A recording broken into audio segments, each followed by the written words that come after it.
Monsieur le rapporteur, mes chers collègues, nous continuons nos auditions avec une table ronde sur la thématique de l'accès aux origines et plus largement de la question de la filiation. Pour cela, nous avons le plaisir d'accueillir, je vais citer de droite à gauche, Monsieur Vincent Bress, alors on présente Bress, voilà, qui est président de l'association PM Anonyme.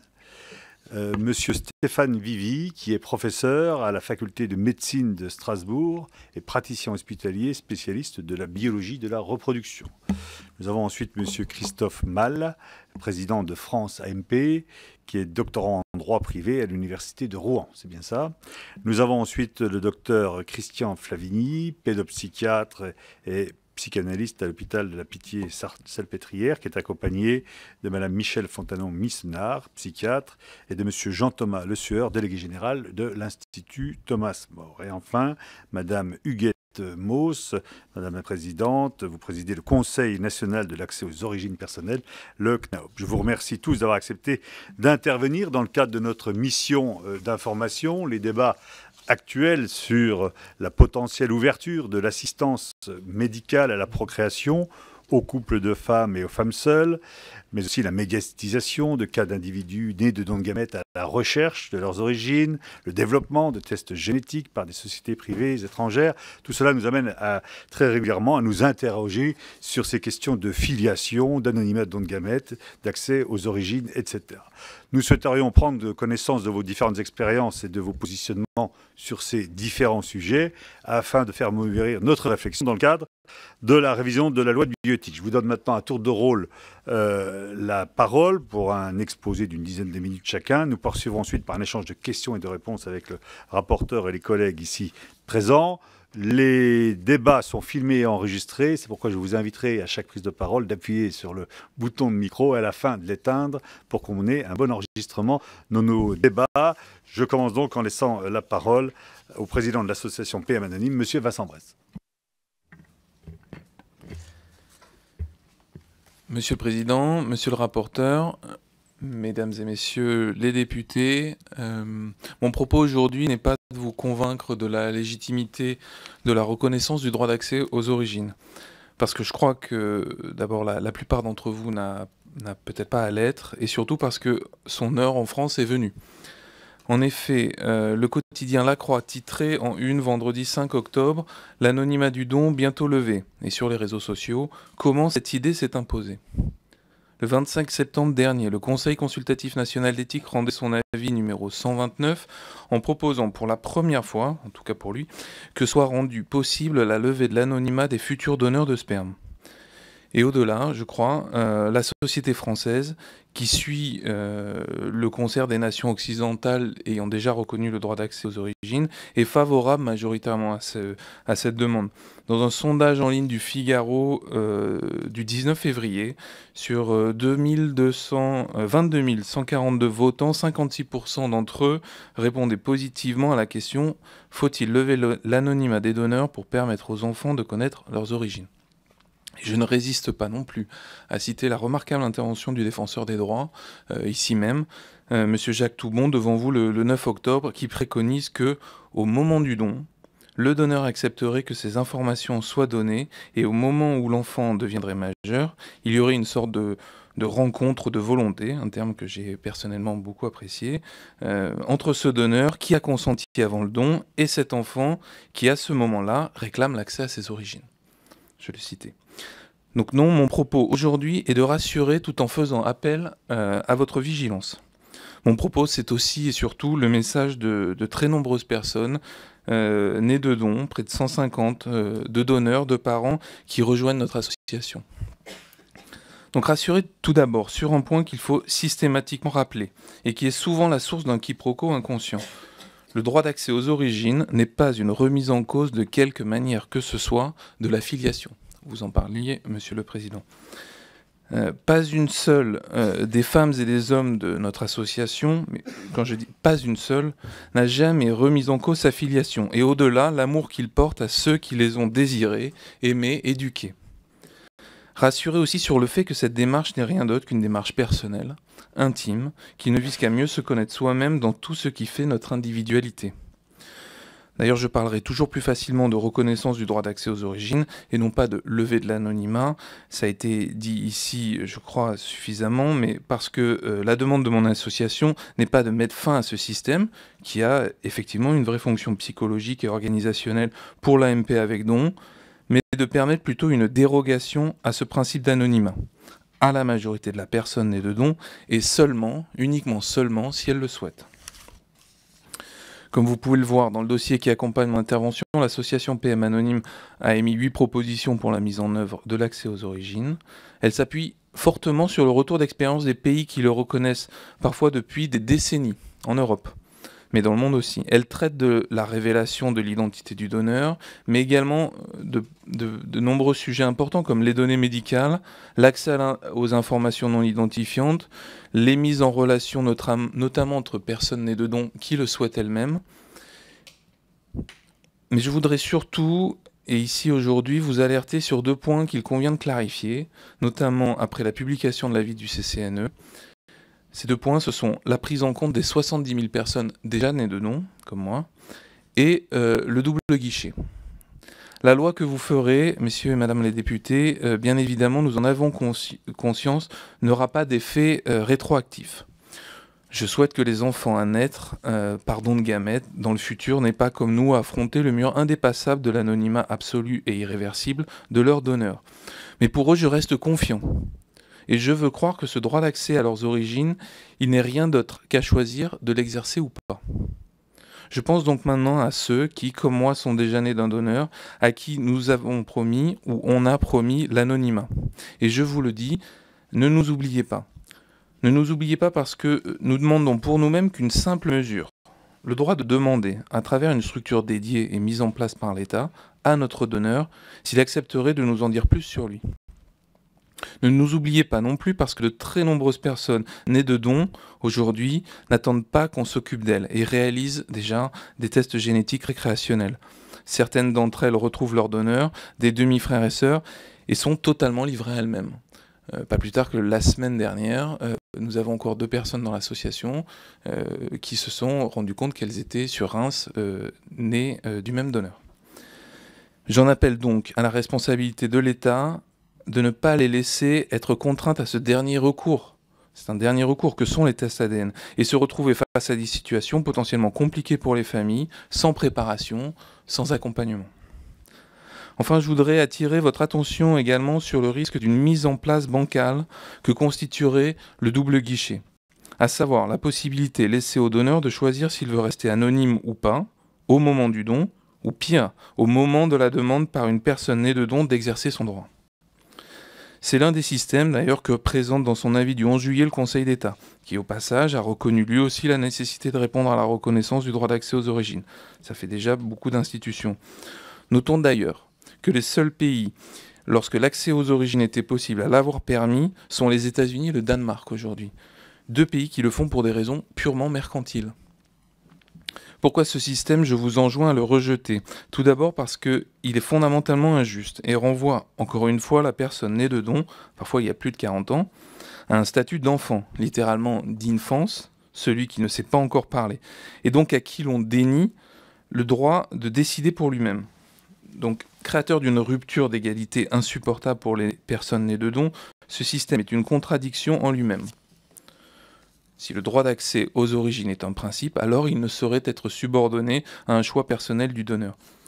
Mais surtout, je vous demande de le rejeter, car pas plus qu'aujourd'hui, il ne protège les donneurs de la réalité technique de notre temps, et de leur promettre l'anonymat à l'heure où, de par le monde et maintenant de plus en plus en France, ils sont retrouvés via des tests ADN, est une hypocrisie.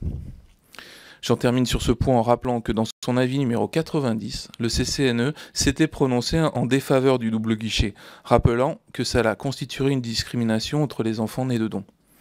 Ce serait également un déséquilibre injuste et éthiquement injustifié entre les aspirations des parents et des donneurs d'une part et des enfants de l'autre.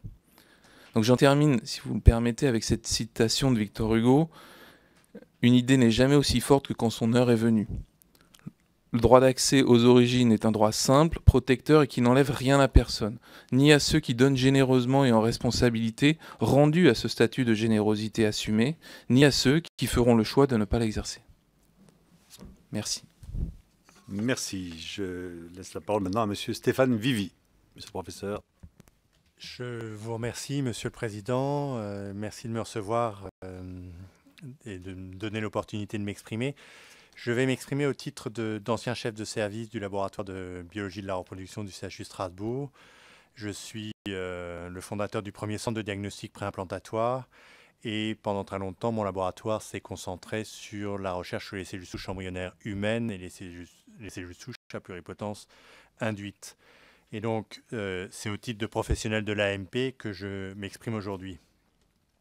Je vais m'exprimer uniquement sur le don, l'anonymat du don de gamètes, ce qu'on appelle généralement l'AMP avec tiers donneur. Si j'avais eu un peu plus de temps, je me serais peut-être exprimé aussi sur la recherche d'aneuploïdie sur les embryons précoces, puisque j'ai une voix qui est un peu discordante par rapport au mainstream actuel. Je tiens à remercier vivement le défenseur des droits, M. Toubon, qui, devant cette même commission, et avec une très grande précision, un vrai travail de professionnel, a exposé les principaux arguments pour autoriser l'accès à l'origine pour les personnes conçues par AMP avec tiers donneur. La question qu'on entend tout le temps, c'est faut-il lever l'anonymat du don? Cette question n'est pas la bonne. En effet, la bonne question, c'est de savoir s'il est légitime d'accorder l'accès aux origines et non cet anonymat. Cette importance aux origines a été plébiscitée par l'Assemblée nationale lors de la création du CNAOP. En effet, lors de la création du CNAOP, cette création a été votée à l'unanimité. Et donc, implicitement, voire d'ailleurs explicitement, c'est une façon de reconnaître l'importance de l'accès aux origines. Ce maintien de l'anonymat à perpétuité est pour moi illégitime dans la mesure où il introduit une discrimination. En effet, comment est-ce qu'on peut justifier que certains aient le droit à l'accès aux origines, alors que d'autres ne l'ont pas? Comme vous l'avez déjà noté, je parle principalement d'accès aux origines et non de levée de l'anonymat. Ça vous l'a été rappelé, hein, d'autant que cette expression de lever à l'anonymat peut prêter à confusion. En effet, il ne s'agit pas de rendre le don nominatif et aucun pays qui a changé sa loi ne l'a fait. En aucun pays, c'est des dons nominatifs. Et cet anonymat est pour moi important. Il est indispensable, et ça vous sera peut-être confirmé par mes collègues psychologues ou psychiatres, il est indispensable à la construction de la cellule familiale. Donc finalement, je suis favorable à des dons anonymes au moment du don, mais avec un accès aux origines possible à la majorité des gens conçus par AMP et tiers donneur, que ce soit, quand on parle d'AMP tiers donneur, que ce soit spermatozoïde, ovocyte ou embryon. Alors, comme M. Toubon, il me facilite la tâche, et je le remercie encore une fois, a parfaitement exposé les arguments en faveur de l'accès aux origines, je vais essayer de vous donner un autre éclairage qui me paraît important. Et je vous donne ma conclusion tout de suite. Pour moi, il n'est plus temps de se poser la question de la légitimité de l'accès aux origines. Il est temps de l'organiser. Alors, j'ai publié une première tribune dans Le Monde en juillet 2017, défendant l'accès aux origines et annonçant surtout que, avec l'émergence des tests ADN sur le web, les personnes allaient pouvoir retrouver leur donneur. Alors je remercie Arthur Carmel-Vézen, puisque 6 mois plus tard, il me donnait raison, prouvant qu'effectivement des donneurs peuvent être identifiés. Et depuis, le compteur est à 5 personnes qui ont retrouvé leur donneur. Du fait de la baisse de coût de ces tests, qui sont de moins de 100 $, avec des promotions régulières autour de 50-60 $, et de l'engouement général qu'ils génèrent, il est clair que ce phénomène d'identification des donneurs va aller en s'amplifiant dans les années à venir. Il est important ici de réaliser qu'il n'est pas nécessaire que le donneur ait fait lui-même le test d'ADN pour qu'il soit identifié. Je n'ai pas le temps de vous donner les détails, mais je répondrai éventuellement à des questions là-dessus. Donc, du fait de l'engouement de ces tests et des résultats constatés, donc l'identification de donneurs, cette loi sur l'anonymat devient en conséquence inapplicable et incohérente. Et donc, l'évidence de l'accès aux origines est pour moi telle qu'il me semble que ce n'est pas lui qui doit être justifié éthiquement, mais que c'est la légitimité de l'anonymat qui doit l'être. J'en profite pour dénoncer des rumeurs persistantes d'un risque de baisse du nombre de donneurs en cas d'accès aux origines. Ce risque se heurte à la réalité des faits. Quand on regarde ce qui s'est passé dans les pays qui ont changé leur législation, on n'observe pas de baisse de donneurs. On observe même dans un bon nombre de cas des augmentations, voire des augmentations significatives, puisque au Royaume-Uni, le nombre de donneurs et de donneuses, c'est important, a doublé en moins de 10 ans. Alors j'en arrive au cri d'alarme que j'aimerais pousser ici et me placer en défenseur de l'activité du don de gamètes. En effet, je crains que l'absence d'évolution de la loi de bioéthique sur ce point d'accès aux origines ne mette en péril l'activité de l'AMP avec tiers donneurs. Je m'explique, la fuite des donneurs va être bien plus importante si on ne change rien. En effet, la découverte de l'identité de donneur met en difficulté les professionnels de l'AMP, responsables de l'activité du don, qui sont confrontés, et déjà aujourd'hui, qui sont confrontés à une contradiction entre les promesses du système qui promet un anonymat et l'existence de ces techniques de tests d'ADN qui les mettent à mal. Et je crains qu'avec la multiplication des annonces des personnes ayant trouvé leur donneur, via par exemple ces tests d'ADN, ils vont être de plus en plus souvent questionnés sur l'effectivité de cet anonymat annoncé. Et que vont pouvoir répondre ces professionnels de l'AMP quand on va leur demander « mais finalement votre don, il est anonyme ou il n'est pas anonyme ?» Et je crains que l'incapacité de rassurer ces candidats au don, de garantir cet anonymat, va les faire fuir plutôt que d'aider à les recruter. Et donc on risque d'assister sans aucun changement à une baisse du nombre de donneurs et nous risquons d'être mis dans une situation encore plus difficile qu'à l'heure actuelle à répondre à la demande des couples. Donc on le voit, le maintien de l'état de la loi mènerait à une situation bien pire que son évolution si celle-ci autorisant les personnes conçues par don, majeures et le souhaitant à connaître leur origine. Alors on vous a présenté diverses possibilités alternatives à cet accès aux avancées, aux origines. L'une est de fournir des données non identifiantes.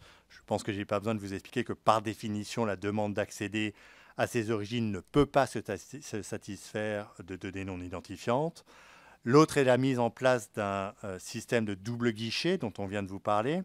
Alors celui-ci peut s'entendre de deux manières. Le donneur consentirait soit au moment du don, soit au moment de la demande de la personne conçue par ce don, que son identité soit révélée ou non.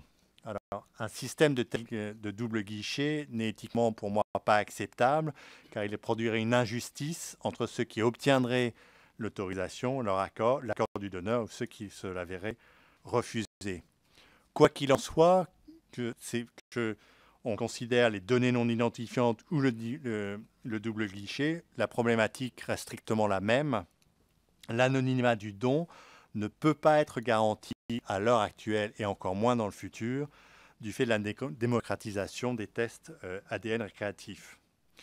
Et donc, je considère, en tant que professionnel de l'AMP, que le don doit être subordonné au consentement du donneur qui accepte que son identité soit révélée.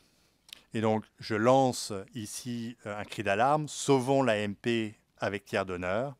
Celle-ci est une avancée remarquable dans notre société qu'il faut préserver. Et pour cela, il n'y a pas d'autre possibilité que d'accorder le droit d'accès aux origines pour les personnes conçues par don. Donc, autoriser l'accès aux origines est la seule solution possible. Je vous remercie, Monsieur le Président. Merci beaucoup. Je laisse la parole maintenant à Monsieur Christophe Mal, qui est président de France AMP. Monsieur le Président, Monsieur le rapporteur, Mesdames, Messieurs les députés, je représente effectivement la Fédération France AMP, qui est une association qui regroupe des personnes issues d'un don de gamètes, mais aussi des couples en parcours d'assistance médicale à la procréation avec tiers donneur, et des parents qui se posent la question sur comment annoncer le mode de conception à leur enfant. Nous sommes réunis ce jour pour discuter de la question de l'anonymat des donneurs que l'on a reformulée dans le cadre de cette révision des lois de bioéthique en accès aux origines au profit des personnes conçues grâce à un don de gamètes. Ce glissement sémantique témoigne, selon moi, d'un véritable changement de paradigme. En effet, il ne s'agit plus de considérer un des principes fondateurs, l'anonymat qui gouverne le don et les éléments et produits du corps humain, don de sang et don d'organes par exemple, mais d'envisager la création d'un nouveau droit, d'une nouvelle liberté pour les individus. Nous voici une fois de plus confrontés à la société du droit A, qui entend faire primer les intérêts particuliers sur l'intérêt collectif et même sur l'intérêt général. En effet, il est possible de se demander à qui profite réellement l'abolition du principe de l'anonymat. Est-ce pour les enfants du don ou pour le secteur privé à but lucratif, comme dans d'autres pays qui ont renoncé à ce principe fondamental? Ce droit A, celui de connaître ses origines, permettra également de développer à terme un droit pour le secteur privé lucratif de proposer au marché, celui des couples confrontés à des problèmes de fertilité, ses propres produits et services, à l'image de la banque de sperme danoise Cryos International. Les couples consommateurs pourront alors choisir des donneurs de gamètes sur catalogue, anonymes ou non anonymes, caractéristiques physiques, catégories socio-professionnelles, aptitudes diverses, le sport ou la musique par exemple, hobby, etc. Au lien symbolique sera donc substitué le lien génétique permettant de fantasmer l'enfant idéal. Derrière la question de l'accès aux origines se cache donc celle beaucoup moins visible du marché des gamètes. Il me semblait important de souligner ce point avant d'aborder des questions plus spécifiques. Nous allons nous concentrer aujourd'hui sur la question de savoir dans quelle mesure une personne issue d'un don de gamètes a le droit ou non d'accéder à des informations identifiantes sur, entre guillemets, sur son donneur. Je tiens à préciser que cette expression me semble impropre, dans la mesure où, dans les faits, un donneur donne à une banque de gamètes, le sécos par exemple, et non à un couple receveur pour la conception d'un enfant particulier. La connaissance de la technique du don m'amène donc à penser que la question de l'accès aux origines pour les personnes issues d'un don se pose en des termes bien différents que pour celle des personnes adoptées ou nées sous X, dans la mesure où l'intervention du corps médical est nécessaire à la conception même de l'enfant. Par ailleurs, il n'est pas possible de rapporter une souffrance directement en lien avec un abandon, comme chez les personnes adoptées ou nées sous X. En effet, le donneur n'a jamais souhaité s'investir dans le projet parental du couple receveur et n'a donc pas de fonction parentale. La problématique de l'accès aux origines est, me semble-t-il, une formulation beaucoup trop imprécise. L'article 7 de la Convention internationale des droits de l'enfant, mentionné notamment dans l'avis du CCNE en date du 25 septembre 2018, ne fait pas référence aux origines, c'est-à-dire à une banque de gamètes ou aux donneurs de gamètes, mais seulement aux parents. Le CCNE induit par cette mention une confusion regrettable, à mon sens, entre le parent et le donneur. Cela pourrait donc signifier que pour moi, personne issue d'un don, j'ai 3 parents, mon père, ma mère et un donneur. Le CCNE précise également, je cite, « Certains ont d'ailleurs fait de la recherche de l'identité de leur donneur le combat de leur vie. Or, combien exactement sur les 70 000 enfants conçus grâce à un don depuis les années 70 sont entendus ?» Vous avez, et M. Bress l'a rappelé, dans les médias, effectivement, une poignée de personnes qui témoignent d'une certaine souffrance, et notamment d'une personne, le cas d'Arthur. Ensuite, M. Viville a parlé de 5 personnes qui auraient pu rencontrer, ou en tout cas avoir des informations sur leur donneur. Est-il, pour autant, je pense à Arthur notamment, le représentant de tous les enfants du don? Son discours relayé par les médias tend à présenter l'anonymat comme un principe toxique. Pour lui peut-être, mais qu'en est-il des autres enfants? Qu'en est-il de ceux informés de leur mode de conception pour qui l'anonymat présente au contraire des vertus? Au final, pour qui faisons-nous exactement les lois en France?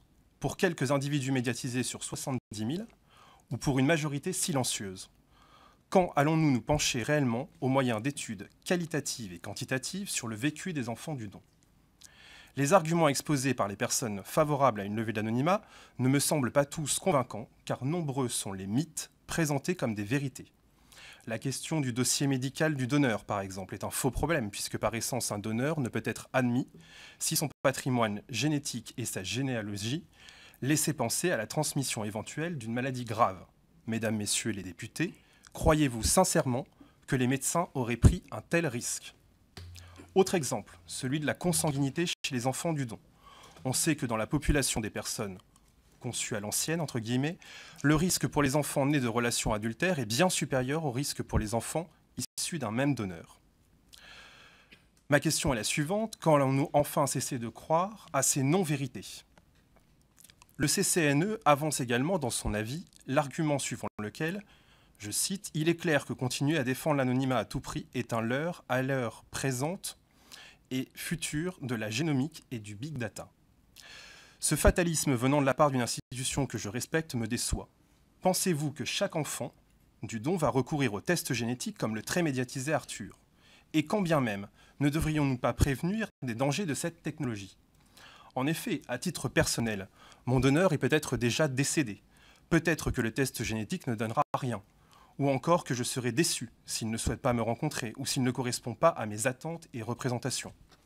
Il ne faut pas mentir aux enfants du don. Le lien génétique ne confère aucune sécurité affective, financière et ne permet pas la transmission de valeurs comme le font actuellement les parents ayant eu recours à un don. J'en reviens donc à la question qui me semble essentielle. Comment et pour qui faisons-nous la loi au juste? Pour combien d'enfants issus du don? Pour les 70 000 dont la quasi-totalité ne s'exprime pas dans les médias ou devant vous aujourd'hui? La logique voudrait que l'on s'intéresse d'abord à la proportion d'enfants informés de leur mode de conception pour savoir exactement ce qu'ils pensent de tout cela. Si aujourd'hui, je peux m'exprimer devant vous sur cette question de l'anonymat, c'est bien parce que mes parents m'ont informé de mon mode de conception. Or, on ne sait pas combien d'enfants sont informés de leur mode de conception. Et aujourd'hui, ce qu'on fait dans l'association, c'est qu'on incite les parents à informer leurs enfants du mode de conception. Et la quasi-totalité sont prêts justement à le faire ou le font déjà. Mesdames, Messieurs, comment voter une loi sans s'assurer au préalable de l'hypothétique nocivité du principe de l'anonymat? Si aujourd'hui vous êtes en mesure de me démontrer qu'une majorité des 70 000 enfants issus d'un don souffrent de ce principe, alors dans ce cas, je serai le premier à souhaiter l'abolition de l'anonymat des donneurs. Mon expérience associative depuis plus de 10 ans m'a conforté dans l'idée que la majorité des parents et des enfants du don que j'ai rencontrés ne souhaitaient pas une levée de l'anonymat. Pour autant, les avez-vous déjà entendus dans les médias? Non, évidemment, car les médias ne s'intéressent pas aux personnes silencieuses. Les médias ne franchissent pas la porte des groupes de parole et ne vont pas à la rencontre de celles et ceux qui ont aussi des choses à dire sur ce qui, justement, les aide à se structurer et à vivre sereinement l'anonymat. L'intérêt général, supposé transcender les libertés individuelles, ne fait plus sens aujourd'hui. Et l'AMP est pris dans ce tourbillon des libertés individuelles, du primat de l'individu et de la satisfaction de ses moindres besoins et envies.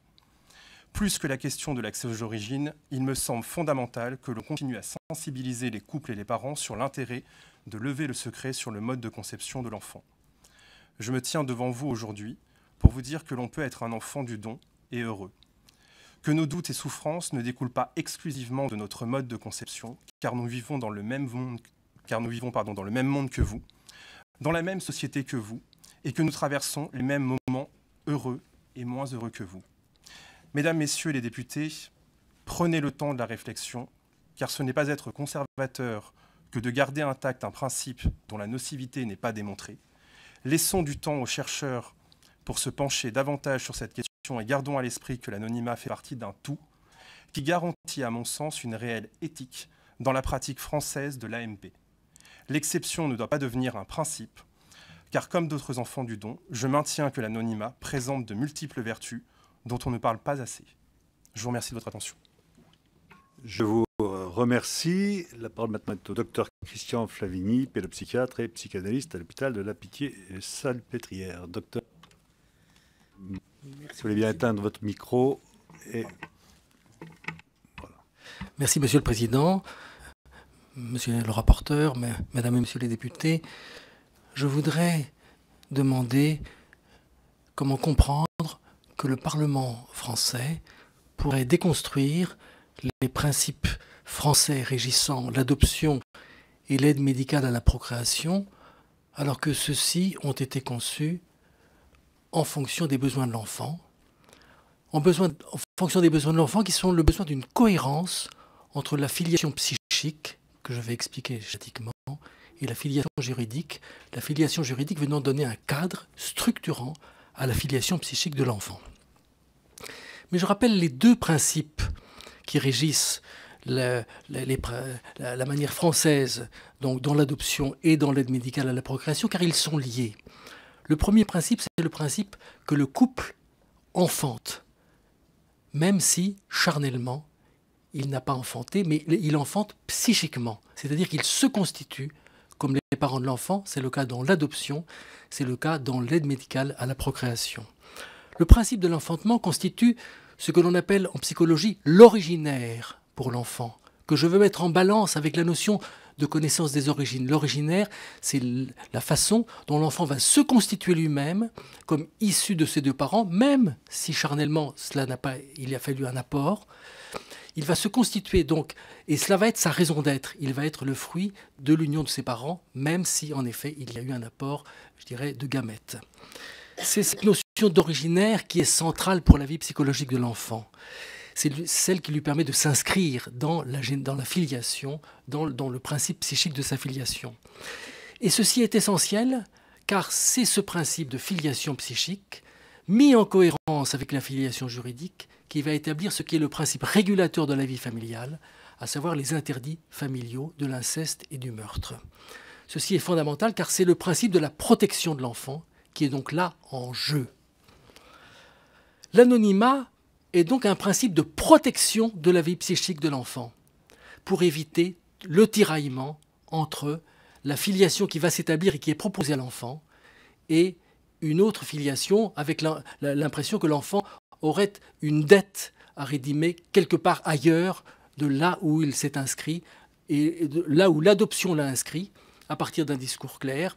Tu n'étais pas attendu ici, mais tu étais attendu là par tes parents adoptants. Ou dans le cas de l'AMP, ils avaient le vœu de te concevoir, mais il a fallu un apport médical, mais ils sont pleinement tes parents. C'est donc cela, le principe de protection de l'enfant. L'anonymat est un principe de protection de la vie psychique de l'enfant. Alors, ce principe, je dirais, n'entraîne aucun préjudice. Il n'y a aucune fonction fondatrice de la personnalité de l'enfant dans le fait de connaître l'identité du géniteur. Je dis bien aucune. Qu'est-ce qui le montre?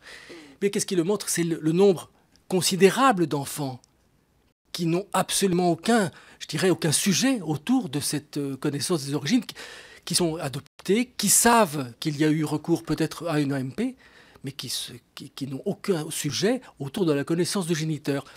Certains enfants se sentent mal à l'aise en fonction de cela. Et c'est peut-être le cas de personnes médiatiques dont on a parlé. Et ces personnes, à ce moment-là, sont dans l'illusion que le fait de connaître le géniteur résoudra quelque chose. En fait, ils ont quelque chose à résoudre à l'égard de leurs propres parents. Mais le fait de les aider, de leur permettre de le gérer par la connaissance des origines est un leurre. Est un leurre pourquoi? Parce que ce qui fonde le lien familial, c'est la filiation psychique. C'est elle qui établit les interdits familiaux. Les personnes, en effet, qui réclament cette levée de l'anonymat, disent que leur grande crainte, c'est de commettre l'inceste dès lors qu'elle ne saurait pas, effectivement, qu'une autre personne serait née du même géniteur. Ce qui est une confusion complète sur la notion d'inceste. La notion d'inceste n'a rien à voir avec une communauté chromosomique. La notion d'inceste a à voir avec le lien de dette symbolique qui établit la filiation psychique. C'est cela qui établit, je dirais, ou alors, il faudrait, je dirais, permettre que deux enfants adoptés dans une même famille puissent se marier. Il faudrait à ce moment-là être logique, si c'était l'identité chromosomique. Donc il faut être clair, c'est un leurre complet de penser que la connaissance de l'identité du géniteur résoudrait quelque chose je dirais, pour l'équilibre psychologique d'un enfant. Et par contre, cela serait profondément destructeur puisque cela crée d'une part un tiraillement permanent dans la vie psychique de l'enfant. S'il se met à avoir l'idée qu'il y aurait une autre famille à ce moment-là, dès que l'enfant se sent en difficulté dans sa famille, il va avoir l'impression que peut-être il aurait mieux correspondu dans l'autre famille. Donc c'est un tiraillement et c'est une déconstruction de la famille. Et sans compter que la levée de l'anonymat, alors évidemment, les médias, c'est vrai, on raconte, je dirais, certaines réussites. Bon, alors là, médiatiquement, on a su récemment, en effet, et on en a beaucoup parlé, mais on ne parle pas des effets catastrophiques qui peuvent se produire dans le cas de retrouvailles de géniteurs. Les effets d'un géniteur qui ne veut absolument pas entendre parler, qui claque la porte, et ce sont des effets très destructeurs, sans compter les effets encore bien plus pervers de géniteurs, ça s'est passé notamment dans les pays étrangers, qui exploitent le fait de voir revenir un enfant, ça c'est surtout le cas de l'adoption, à ce moment-là, qui exploitent le fait et qui, à ce moment-là, réclament de l'argent ou réclament des compensations financières, donc des choses extrêmement troubles. L'anonymat est donc un principe de protection de l'enfant, mais si la question de la levée de l'anonymat revient actuellement, c'est parce que, effectivement, l'enfantement, dans les lois récentes, a été fragilisé comme le principe structurant de la vie psychique de l'enfant. Alors effectivement, on essaie de compenser, je dirais, le fait qu'on ne donne plus son importance à l'enfantement dans sa dimension psychique, en essayant de trouver des compensations qui sont d'une part des leurs et d'autre part un mensonge.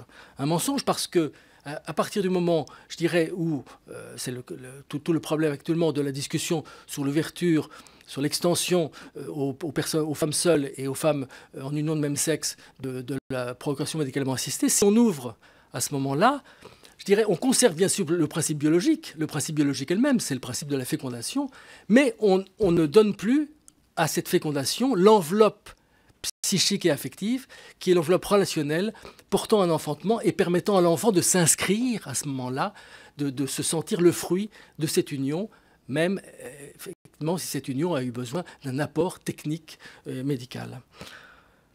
Alors tout ceci, c'est le fait de quoi? C'est le fait que je trouve extrêmement regrettable de l'importation de la manière américaine dans les manières françaises. Alors que la manière française était extrêmement consistante, fondée avant tout sur les besoins psychologiques de l'enfant, la manière américaine étant totalement ignorante de ces principes, parce que la manière américaine ne connaît pas le principe de la filiation psychique. Et c'est le cas, par exemple, dans l'adoption, où on voit très bien que l'adoption américaine n'est pas du tout l'adoption française, qui est une adoption filiative. L'adoption américaine est une adoption de recueil d'enfants. On le voit très bien dans le fait que lorsqu'un enfant se sent mal dans une famille, on va trouver des blocs pour l'échanger avec d'autres familles. Des principes extrêmement peu sécurisants pour l'enfant et pour l'adoption. Et de la même manière, avec tous les blocs qui fleurissent à propos de l'aide médicale à la procréation, où il s'agit d'essayer de retrouver un géniteur dans des dimensions très angoissées, mais aussi avec la recherche de l'heure, puisque finalement le fait de retrouver un géniteur n'a jamais résolu les problèmes de l'angoisse existentielle. Par conséquent, je pense qu'il est essentiel que les lois françaises conservent, je dirais, ce primat de la cohérence entre le psychologique et le juridique, qui a été au principe de l'adoption plénière il y a déjà un certain temps, mais qui a malheureusement été déconstruit. Et je pense que c'est à ce principe qu'il est essentiel de revenir dans l'intérêt de l'enfant et dans l'intérêt des familles. Je vous remercie de votre attention. Merci.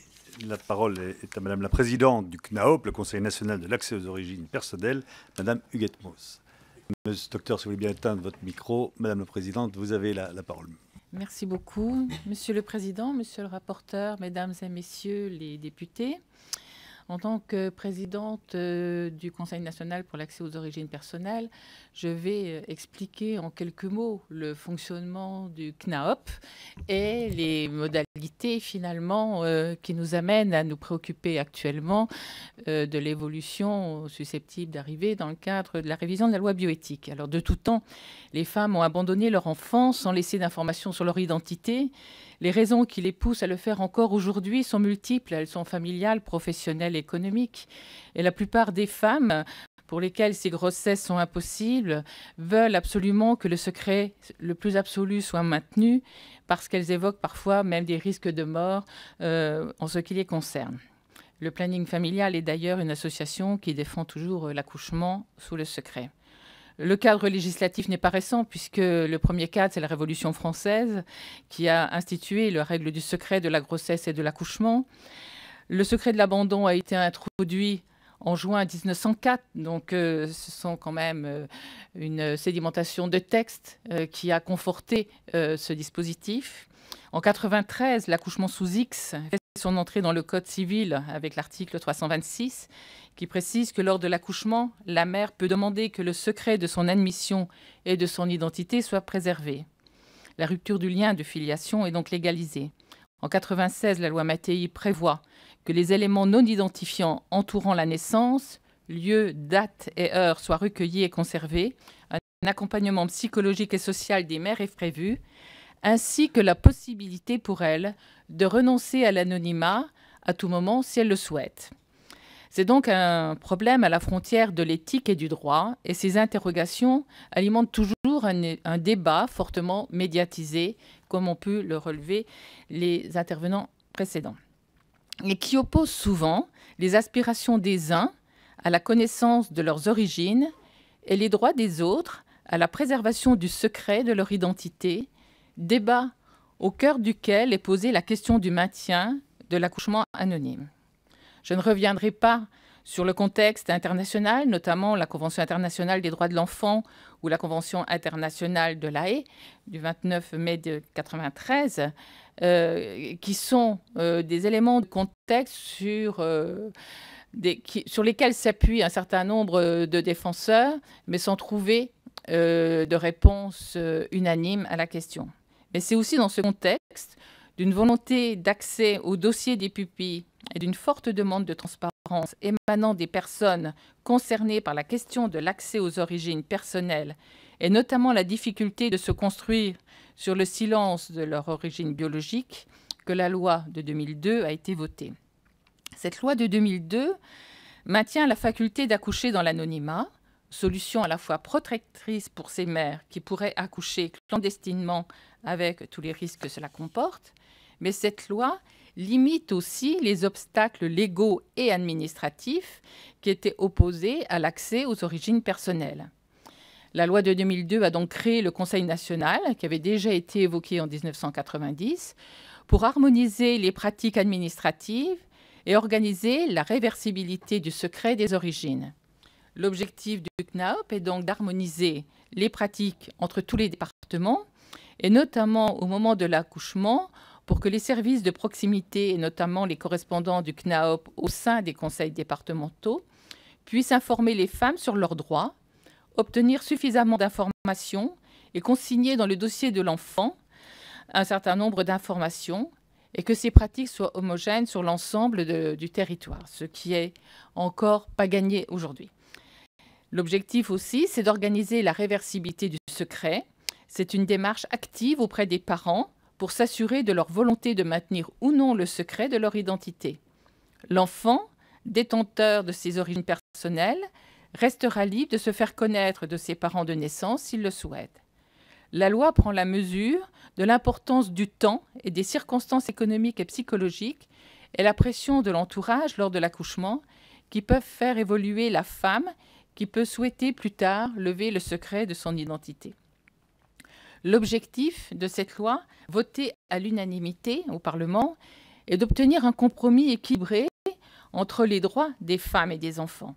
En effet, si elle donne acte aux personnes qui souhaitent aujourd'hui accéder à leurs origines personnelles de la légitimité de leur recherche, elle réaffirme aussi que la question de l'accès aux origines personnelles ne peut être examinée à l'aune de la seule aspiration des enfants à connaître leurs origines.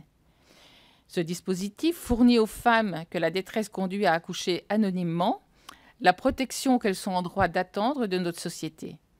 La jurisprudence française et européenne a d'ailleurs conforté la position adoptée par le CNAOP. Il est important aussi de souligner que le rôle des établissements de santé pour l'accueil des femmes et le recueil des informations, ainsi que le rôle des services de l'aide sociale à l'enfance dans les départements qui informent et accompagnent les femmes, est un élément majeur dans l'instruction des dossiers.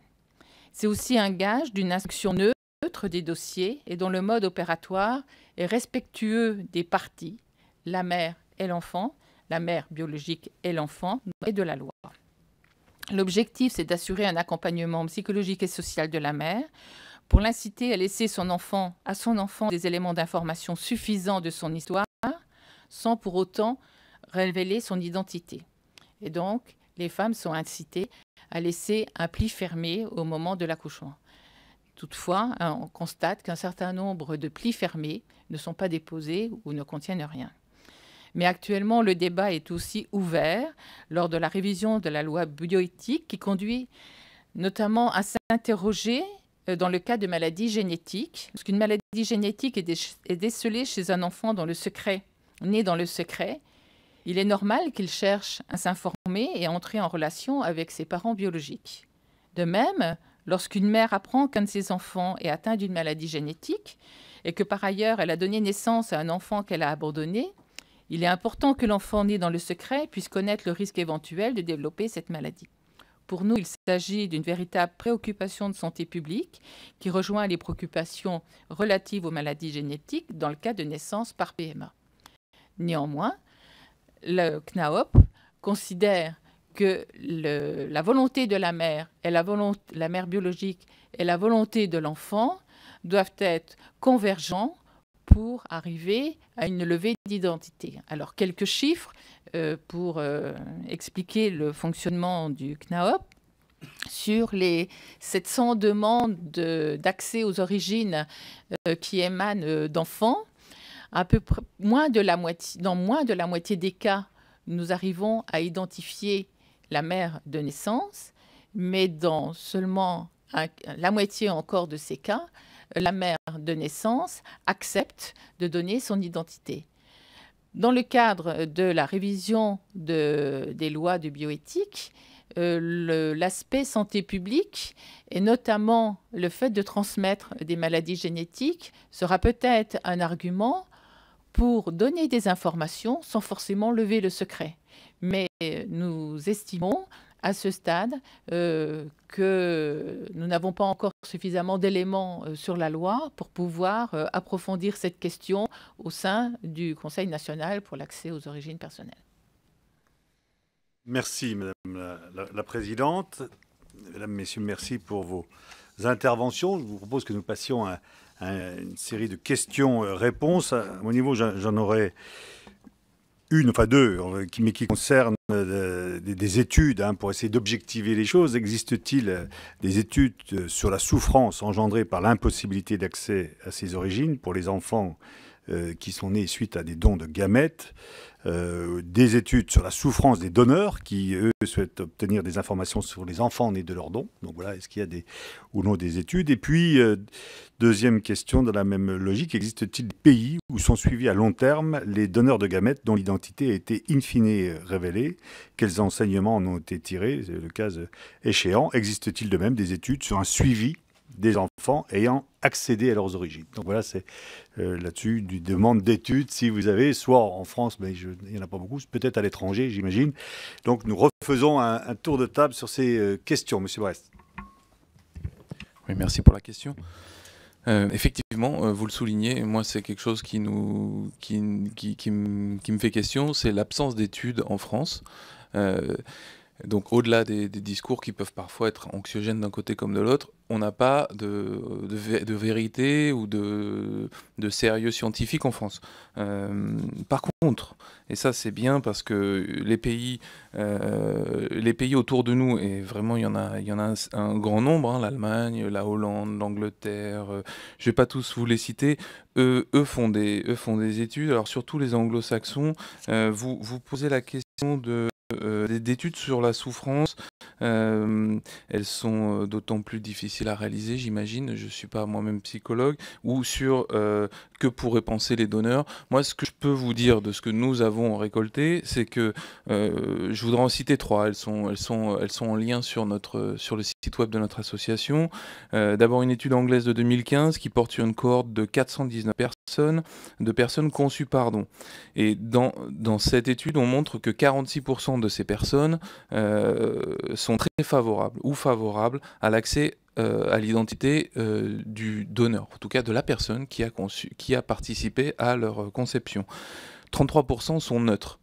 Et il n'y en a que 21% qui sont contre un système qu'ils appellent Open Identity. On voit des taux qui augmentent dans d'autres études, une étude américaine de 2010 où là c'est 57,7% des personnes interrogées qui déclarent souhaiter que l'identité du donneur soit accessible à l'âge de 18 ans. Donc contre 4,7 qui souhaiteraient un maintien de l'anonymat. Donc tout ça, il faut voir le détail de comment est menée l'étude, etc. Les conditions sont forcément différentes d'un pays à l'autre, mais elles doivent nous éclairer. Une deuxième qui montre une forte proportion d'enfants qui ont ce souhait-là. Et la dernière, elle répond peut-être, enfin c'est la seule réponse que je peux vous faire à votre question sur les donneurs, c'est une étude anglaise 2010 de Madame Suzanne Golombok notamment, qui sur une population de personnes conçues par don, qui sont dans un programme où ils savent qu'ils peuvent accéder à leurs origines. Hein. C'est un programme Open Identity, donc elles savent que si elles le veulent, elles le peuvent. Parmi ces enfants qui attendent que potentiellement un jour ils accèdent à leurs origines, 77% de ces personnes souhaitent l'accès à l'identité du donneur. Et alors, je cherchais, je retrouve plus mes chiffres, excusez-moi, mais dans cette étude également, on se rend compte qu'il y a une majorité de donneurs des donneurs qui ne voient avec pas de difficulté le fait de répondre à cette attente des personnes qui seraient issues de leur don. Ce que je peux dire. D'accord, Monsieur Vivi. Alors, il y a effectivement très peu, la majorité des études ont été citées par Monsieur Bress, il y a très peu d'études là-dessus, elles sont très difficiles à mener parce que c'est une façon un peu de s'immiscer dans la vie privée des couples et qui pour beaucoup d'entre eux n'ont pas annoncé le mode de conception à leurs enfants. Donc essayer de mettre en place une étude sur la souffrance de ces enfants conçus par don implique que ces enfants sachent qu'ils ont été conçus par don. Et ça me permet de dénoncer quelque chose qu'on entend assez régulièrement, c'est de dire que ces enfants, ils n'ont pas de raison de mal aller, puisque les enfants nés d'un adultère, et on considère qu'il y a à peu près 3% de la population française qui est née d'un adultère, vont bien. Là aussi, par définition, il n'est pas possible d'avoir fait des études sur ces enfants, donc il n'est pas possible de savoir que ces enfants vont bien. C'est pas tant un problème de souffrance des enfants ou des donneurs, à ma connaissance. Alors là aussi, il n'y a pas d'études, et je pense que le fait de l'anonymat n'aide pas à faire des études là-dessus. La problématique n'est pas tant le problème de la souffrance des enfants, mais de pouvoir répondre à ceux qui le souhaitent, et même si c'est une minorité, hein, la loi est faite justement pour protéger aussi les minorités, pas uniquement la majorité, de répondre à cette demande, quelle que soit la souffrance ou l'absence de souffrance de ces gens. Je ne crois pas que ce soit la souffrance qui va motiver la demande d'accès aux origines. Merci. Monsieur Mal. Oui, j'avais lu, mais je pense que peut-être que Monsieur Flavigny pourra nous en dire un peu plus, l'étude de Jean-Loup Clément, qui était psychologue au CECOS de Lyon et qui avait interrogé très peu d'enfants, puisque ça portait sur une vingtaine d'enfants. Et dans le résultat de cette étude, globalement, les enfants n'éprouvaient que peu de difficultés concernant le principe de l'anonymat, mais ce qu'ils avaient, on va dire, à reprocher, en tout cas notamment à leurs parents, c'est d'avoir été informés trop tardivement de leur mode de conception. Au sein de l'association, et cette étude n'est pas publiée, donc elle n'a pas de portée scientifique, mais ce qu'on a pu aussi observer, c'est que plus les enfants sont informés tardivement de leur mode de conception, plus ils sont enclins à souhaiter avoir des informations sur leur donneur, que ce soit des informations non identifiantes ou carrément accéder à l'identité du donneur. Aujourd'hui, ce principe de l'anonymat permet, à mon sens, plus qu'hier, aux parents d'informer les enfants de leur mode de conception. Et je pense qu'il faut garder ce principe de l'anonymat pour permettre aux parents de faire cette annonce le plus tôt possible.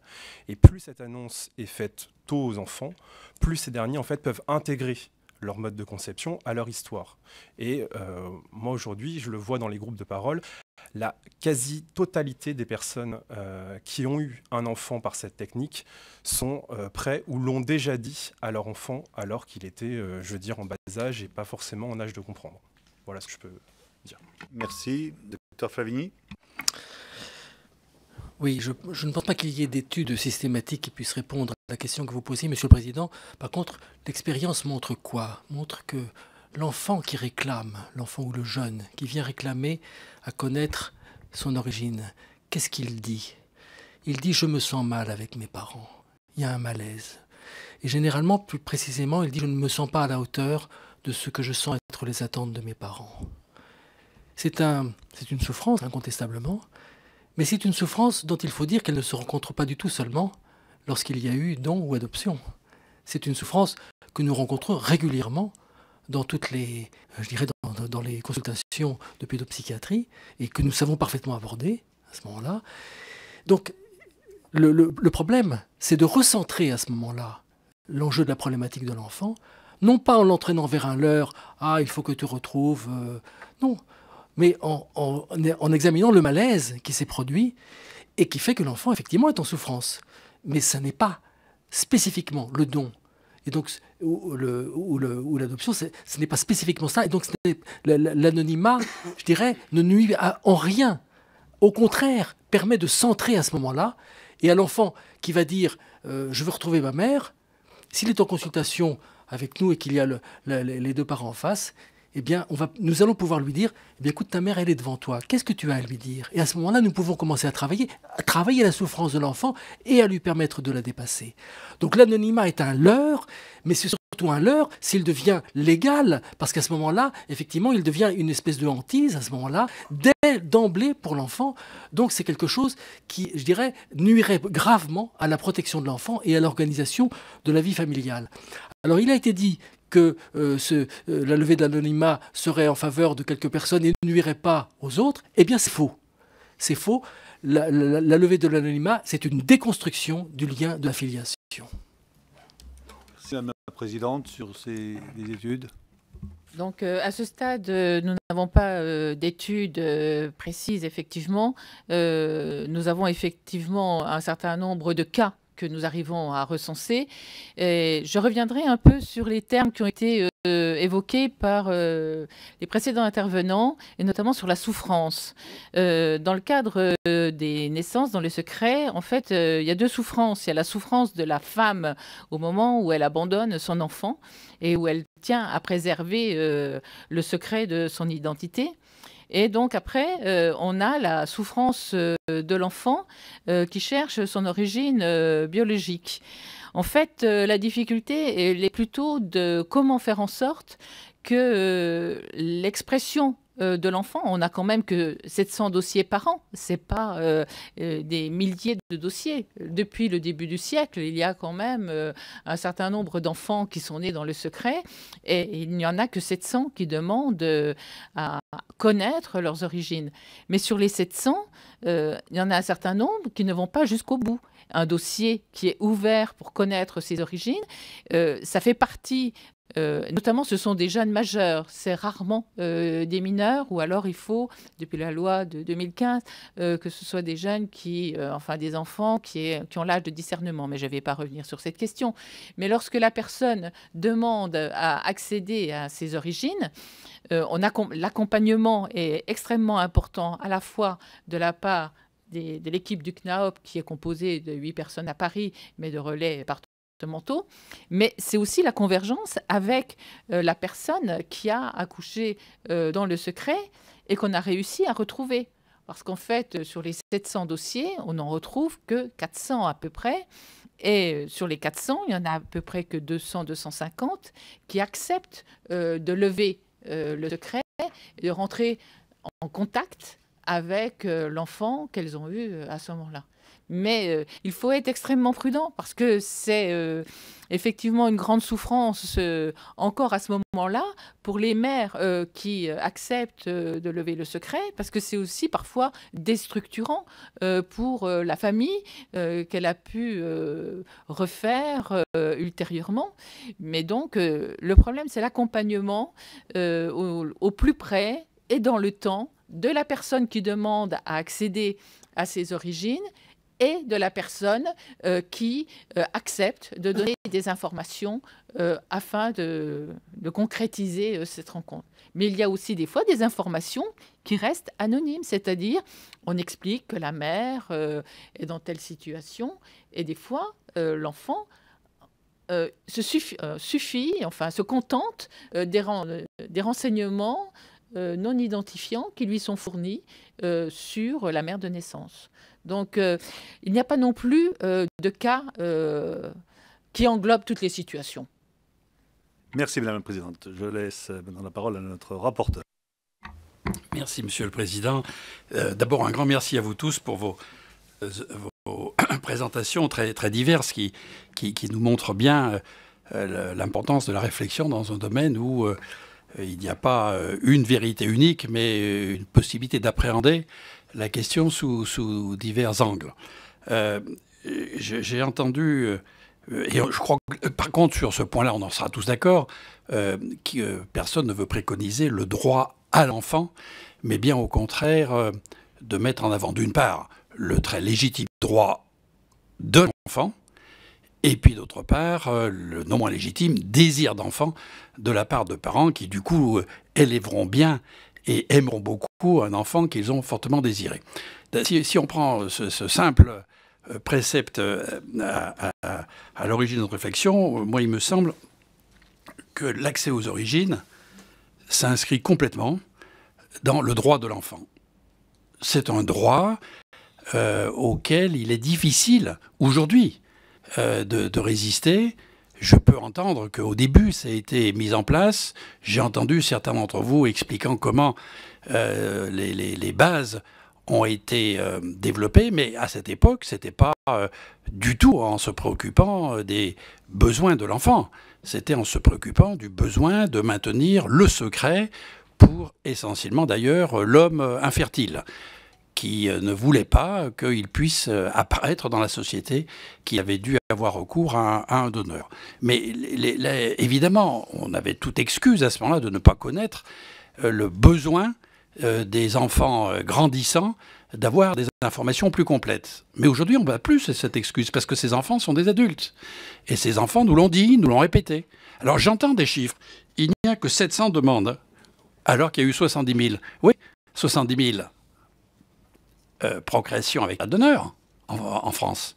Mais combien d'entre elles ont conduit à une révélation de cela auprès des jeunes? Très très peu. Vous savez les chiffres en Europe? Parce qu'en France, on n'a aucune statistique. Comme vous l'avez dit, il n'y a pas d'études, il n'y a pas de statistiques, on ne sait rien. Et on est obligé de lire les articles anglo-saxons. Et après, j'entends dire qu'il faut les critiquer complètement. C'est très mauvais, leurs valeurs sont ignobles et c'est insupportable. Bon. Oui, sauf que si on veut les critiquer, il faudrait qu'on ait quelque chose à mettre en regard. On n'a aucune étude en France, mais en Europe, seulement 8,6% des enfants nés de PMA avec un donneur le savent. Alors imaginons qu'en France on soit meilleur, peut-être qu'on est jusqu'à 10%. Ça veut dire que sur les 70 000, ça en fait quand même pas énormément qui le savent, qui sont nés de PMA avec un donneur. Donc qu'il n'y en ait pas beaucoup qui le demandent, évidemment s'ils ne le savent pas. Alors qu'ils aient des doutes, c'est autre chose. Mais qu'ils le savent. Parce que les doutes, apparemment, c'est pas seulement eux. C'est tous les enfants. Moi, je ne suis pas psychiatre, mais je vous entends parler, mais d'autres psychiatres aussi, qui nous disent qu'à un certain stade du développement, à peu près tout enfant se met à douter de la parentalité totale de ses parents. Une phase comme ça du développement, c'est un doute qui les effleure. Et à ce moment-là, à ce stade-là, si on dit la vérité à ces jeunes, ben, ils s'y adaptent complètement, mais totalement. Ça ne leur pose aucun problème. On a un très grand tort de ne pas dire aux enfants qu'un tiers donneur a été à l'origine de leur naissance. Ça ne protège pas l'enfant. Ça ne protège pas non plus tellement les parents, parce que quand les enfants le sauront plus tard, ils en prendront plein la figure. Mais on est dans le mensonge. Donc moi, j'ai de la peine à comprendre qu'on puisse rester dans cette culture du mensonge qui fait tant de mal aux enfants, comme au bout du compte, indirectement, aux parents d'intention, aux vrais parents, à ceux qui aiment et qui élèvent. C'est ça les parents, c'est évidemment pas celui qui a donné quelques spermatozoïdes, et puis quand on recourt aux femmes, c'est pas celle qui a donné les ovocytes, même si c'est un peu plus compliqué. Les vrais parents, c'est ceux qui élèvent et qui aiment. Et moi je crois que c'est un peu un combat d'arrière-garde que de dire il faut revenir aux valeurs du départ. C'est fini, c'est fini. Je crois que la société a déjà trié, elle a déjà fait son choix. La société française du XXIe siècle, comme précédemment les sociétés des autres pays, qu'ils soient anglo-saxons, latins, d'autres continents, ils ont déjà tous compris qu'il fallait évoluer. Donc, je veux bien qu'on soit petit bonhomme à la surface du monde, on résiste à ça, mais on n'arrivera pas à garder les seules valeurs du tout début que je respecte parfaitement, parce que l'ignorance de l'époque permettait de douter de ce qu'il fallait faire. Aujourd'hui, moi, je me demande, alors, puisque je vous pose des questions, je vous demande, est-ce qu'on peut, d'une façon assez concrète et pragmatique, simplement ne plus rediscuter cette question, mais de se dire plutôt comment faisons-nous? À partir du moment où on dit il faut qu'il y ait un ensemble d'informations accessibles à ces enfants, c'est nécessaire à leur développement. On ne construit jamais une vie sur le mensonge. Comme le dit le poète, un arbre ne met pas des branches qui vont vers le ciel s'il n'y a pas des racines profondes dans le sol. Eh bien, les humains sont pareils, ils ont besoin de connaître quelque chose de leur origine s'ils veulent après s'épanouir. Et donc, cet épanouissement, j'entends qu'on critique les méthodes des autres pays, en particulier l'Amérique, ailleurs, etc. Bon, après, sauf que quand on analyse à l'âge adulte jeune le niveau d'épanouissement, il est meilleur dans les pays qui parlent vérité. Et donc, il faut qu'on se remette en question. Moi, je crois que autant je suis très très fier de nos valeurs, de l'humanisme à la française, mais autant ça ne veut pas dire pour autant qu'on doit rester campé sur des choses héritées de je ne sais quelle période du XXe siècle. Bon, alors maintenant qu'on sait qu'il y a premièrement beaucoup trop de secrets. La majorité des enfants ne savent pas qu'il y a eu un tiers d'honneur. Et ça n'est pas acceptable.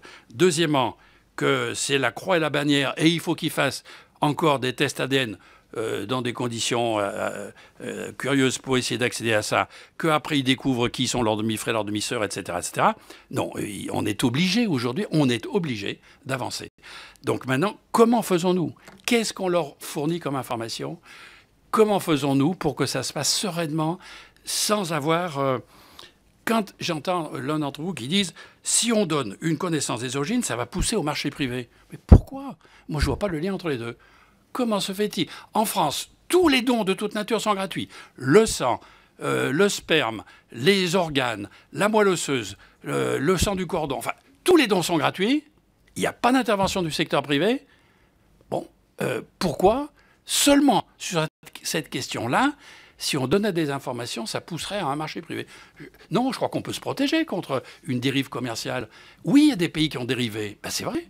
Mais ce n'est pas à cause de ça. C'est parce qu'ils n'ont pas la même conception que la France de l'implication du secteur public pour préserver certaines des valeurs. Et ça n'est pas le fait que les enfants connaissent ou ne connaissent pas leurs origines. Quelques questions. Pour les dons antérieurement faits, ça c'est une vraie préoccupation que nous avons. Parce que le donneur a donné avec certaines indications d'anonymat. Bon, ils ne sont pas tous arc-boutés sur cette idée-là, mais il faut leur demander. Évidemment, on ne va pas changer les règles. Ça ne peut pas s'appliquer rétrospectivement. Alors, il faut pouvoir les contacter et leur demander est-ce qu'ils voudraient maintenant, comme les nouveaux donneurs, que quelques informations soient fournies. Oui, quand on demande aux sécos, ils disent « Oh, mais la plupart, on ne peut pas les retrouver ». Alors là, je suis navré. Il y a une loi en France, 40 ans. Il faut garder 40 ans les choses. Donc, qu'ils se débrouillent. Alors, ils disent qu'ils n'ont pas de moyens, ça j'entends. Donc, il faut leur donner les moyens pour qu'ils fassent les études. Il faut qu'ils aient des timbres pour envoyer des lettres. On leur fournira des timbres s'il faut. Il faut que peut-être on puisse les aider à téléphoner. Bon, je comprends, c'est normal. C'est normal, il faut des moyens pour retrouver. Bon. Mais retrouver des donneurs qui ont donné il y a 30 ans ou 20 ans, c'est quand même sacrément important parce que dans l'intervalle, s'ils ont eu une maladie génétique à révélation tardive, ces donneurs, ben les gamins, ils ne bénéficient pas des informations. Vous, un type, il a donné il y a 20 ans, on a utilisé il y a 10 ans son sperme, l'enfant est né, il a maintenant donc 10 ans, et ce donneur-là, il a fait une très grave maladie génétique, mais qui n'apparaît que à l'âge adulte. Et on ne le savait pas à l'époque. Il faut peut-être que quand même... S'il y a un bénéfice à un traitement précoce de cette maladie, que les enfants d'aujourd'hui le sachent, et puis que surtout, on puisse aussi ne plus utiliser les paillettes qui sont stockées. Parce que enfin, s'il y a quelque chose de grave, autant ne pas transmettre cette maladie, alors que, bon, donc ces informations sont indispensables. Donc, qu'est-ce que vous pensez que l'on doit faire et comment le faire pour ces dons antérieurs, en respectant, bien entendu, tous les engagements pris, mais en aidant à pouvoir évoluer positivement. Et puis, deuxième question, comment pensez-vous qu'on peut ou on doit faire avec les questions d'accouchement sous X, qui sont des questions différentes. Mais projetons-nous dans le futur, quand les enfants de demain, nés de PMA avec tiers donneur, auront des informations sur leurs origines, évidemment, les enfants nés d'accouchement sous X diront « mais pourquoi pas nous ?» Il y a une inégalité de traitement. On voudrait. Et puis, si ça se trouve, il y a des femmes qui voudraient peut-être 10 ou 20 ans plus tard, avoir des contacts avec leur enfant, parce que les difficultés de l'époque qui les ont amenés à accoucher sous X se sont évanouies et qu'elles ont pu se stabiliser dans un mode de vie qui leur donnerait du plaisir à retrouver leurs enfants. Donc, est-ce que vous avez des idées pour nous aider à résoudre ces importantes questions qui restent avec nous? Merci. Je refais un tour de table avec M. Bress pour commencer. Et merci M. Touraine pour vos questions. Permettez-moi juste de répondre à votre question tout à l'heure, Monsieur le Président, parce que je ne trouvais plus mon étude. J'aurais pu faire le choix de faire appel à mon savoir expertal en tant que président de l'association et des 150 voire plus personnes qui sont issues. Je n'ai pas fait ce choix-là pour répondre avec des faits scientifiques. Donc j'ai retrouvé mon étude. C'est une étude suédoise qui s'appelle Sperm and Egg Donors are happy to be contacted, qui de 2014 dans Human Reproduction, la revue célèbre en la matière, et qui montre que la majorité des donneurs répondent de manière neutre ou positivement à un contact d'un enfant, entre guillemets, issu de leur don. Voilà. L'étude remarque que pour les donneurs de sperme, c'est plus positif que pour les dons d'ovocytes. Je vous laisserai... Vous nous laisserez les coordonnées de bien sûr, l'étude. Pour répondre à la question de Monsieur le rapporteur, effectivement, nous, on a des idées forcément très claires sur comment organiser, et je vous remercie d'avoir entendu notre appel, l'accès aux origines pour les personnes déjà conçues par don. Donc, on a un certain nombre de propositions. Elles sont, on ne les a pas inventées, on est allé les chercher par l'expérience dans les autres pays qui l'ont fait depuis, les nombreux pays qui l'ont fait depuis des années. Je pense notamment à l'Angleterre qui est un modèle très intéressant, à la Hollande aussi, la Nouvelle-Zélande, l'Australie. Je vais pas faire la liste. Il y a deux choses sur lesquelles je crois, et sans aller dans le détail de trop de ces propositions, qui sont fondamentales. C'est d'abord la mise en place d'un registre national du don. En ça, je me fais l'écho des professionnels des SECOS qui réclament effectivement eux-mêmes, et on soutient tout à fait cette demande, que la gestion de l'information, ce n'est pas un sujet médical. Laissons les médecins faire leur travail de médecin et laissons l'administration, l'État faire son travail de gestion de la société. Donc la mise en place d'un registre national du don, pour moi, est d'abord essentiel. C'est ce qui se fait dans quasiment tous les pays qui permettent l'accès aux origines. Déjà, il permettra de permettre le respect, de vérifier la limite légale de 10 enfants conçus par un seul et même donneur. Aujourd'hui, on en est incapable. Ensuite, il permettra de conserver un certain nombre d'informations médicales qui peuvent être, on l'a vu, et nous, on en a l'expérience au moins 2 personnes dans l'association qui ont des gens dans leur famille ou qui eux-mêmes sont porteurs de maladies dont on est quasiment sûr qu'elles sont issues d'un problème génétique. Donc la conservation des données médicales, c'est un vrai sujet que le ministère de la Santé maîtrise sûrement très bien lui-même au quotidien. Donc ça, c'est un point important. Et ensuite, la dernière de ces capacités qu'aurait ce registre national du don, c'est de permettre la rencontre ou l'échange. Le droit d'accès aux origines n'est pas un droit de rencontre, c'est un droit de connaissance d'une information, mais néanmoins on peut vouloir, pas tous, aller plus loin. Et donc, ce qu'on demande, c'est à l'image d'un CNAOP, pourquoi pas le CNAOP, avoir simplement simplement la capacité d'interroger de manière discrète, anonyme, le donneur en question, lorsque une personne qui a été conçue demande à exercer son droit, et de lui demander simplement ce qu'il serait prêt ou ce qu'il voudrait faire pour répondre à cette demande. Ça pourrait être « je ne veux pas », ça pourrait être « je veux bien donner une lettre », des photos, « je veux bien rencontrer », tout est possible. Simplement, on demande à ce que ce soit encadré. Mais je pense aussi, et on l'oublie trop souvent, aux personnes qui sont issues du même donneur, qui seraient prêts à rencontrer leurs siblings, comme disent les Américains ou les Anglo-Saxons, c'est-à-dire donor siblings, ceux qui sont à la fois qui sont demi-frères et sœurs génétiques. Comme le disait monsieur Toubon, pourquoi empêcher la rencontre de deux volontés ? C'est quand même, parfois, c'est étonnant. Donc, ce dispositif-là, ce registre, il serait porté par une institution, quelle qu'elle soit. Dans l'association, on s'est beaucoup posé la question de la légitimité du CNAOP pour le faire. On pense que c'est tout à fait possible. C'est, j'allais dire, dans son ADN. Même si, et je tenais à le préciser, vous avez posé aussi la question par rapport aux accouchements sous X.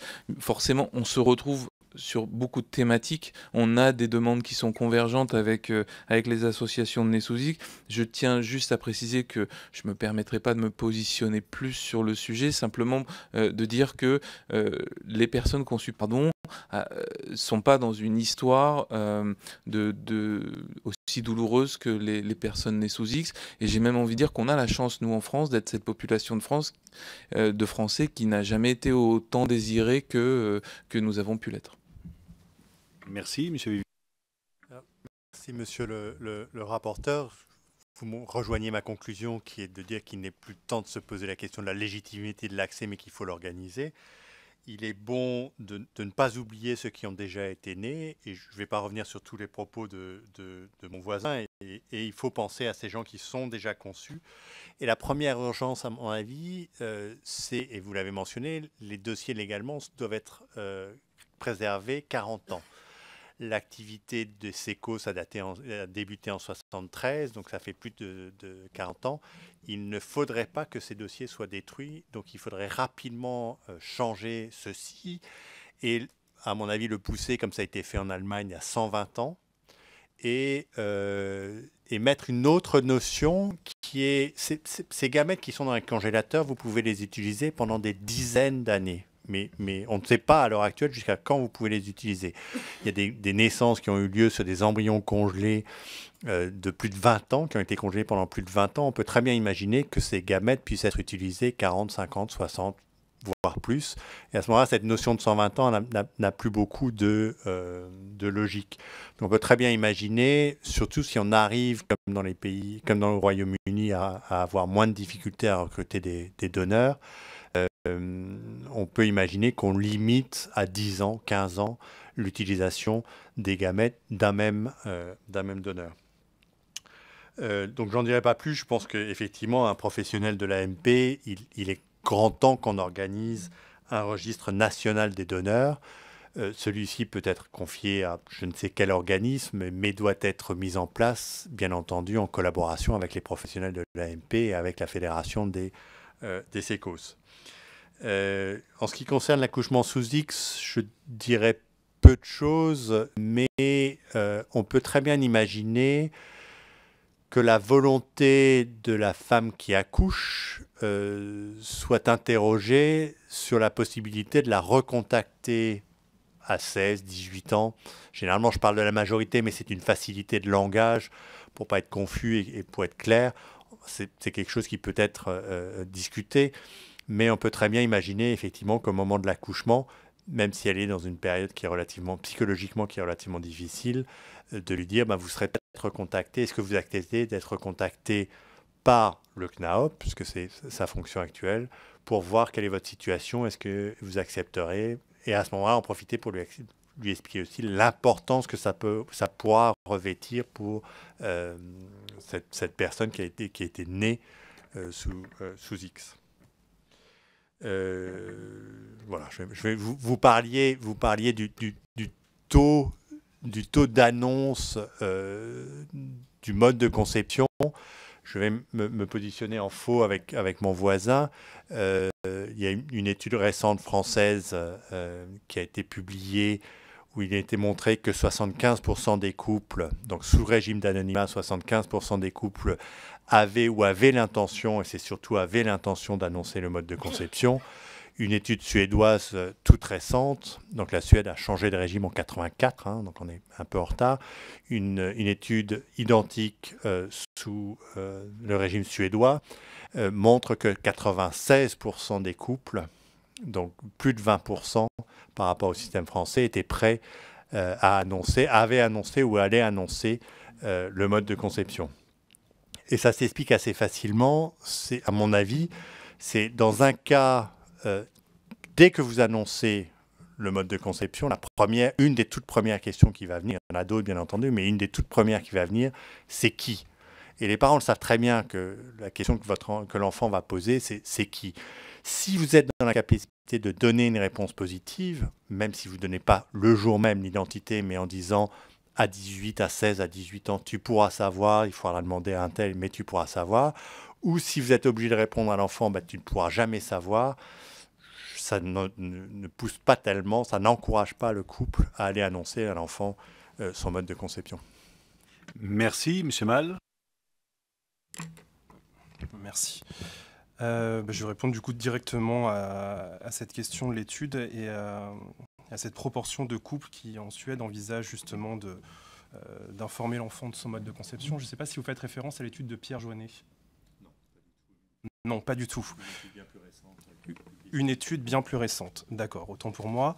Néanmoins, donc, le professeur Joannet a quand même fait une étude qui était assez intéressante puisqu'il a expliqué qu'effectivement les couples en Suède qui souhaitaient informer l'enfant de son mode de conception étaient ceux qui n'avaient pas recouru au Cryos, à la banque de sperme Cryos International. C'est-à-dire que pour toutes les personnes qui souhaitaient concevoir un enfant avec un donneur non anonyme, ils avaient la possibilité, en recourant à cette banque de sperme danoise, de choisir un donneur non anonyme. Ce qui veut dire que pour les autres, ils avaient qu'à rester en Suède, justement, en sachant très bien que le don qu'on allait leur proposer était un don non anonyme.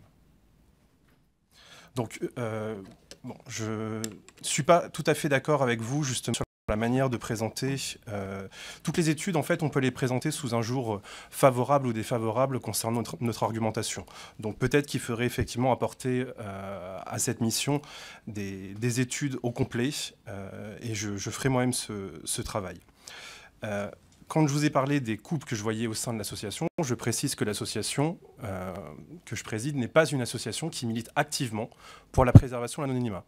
C'est-à-dire qu'on voit de tout dans cette association, et encore une fois, comme je vous l'avais dit, c'est qu'on a des couples qui sont dans un parcours d'AMP avec tiers donneur, des parents qui se posent la question de comment annoncer le mode de conception à leur enfant, et des enfants issus d'un don de gamètes. Vous avez dit, monsieur le rapporteur, vous avez parlé de culture du mensonge, et vous avez parlé des débuts de cette technique dans les années 70-80.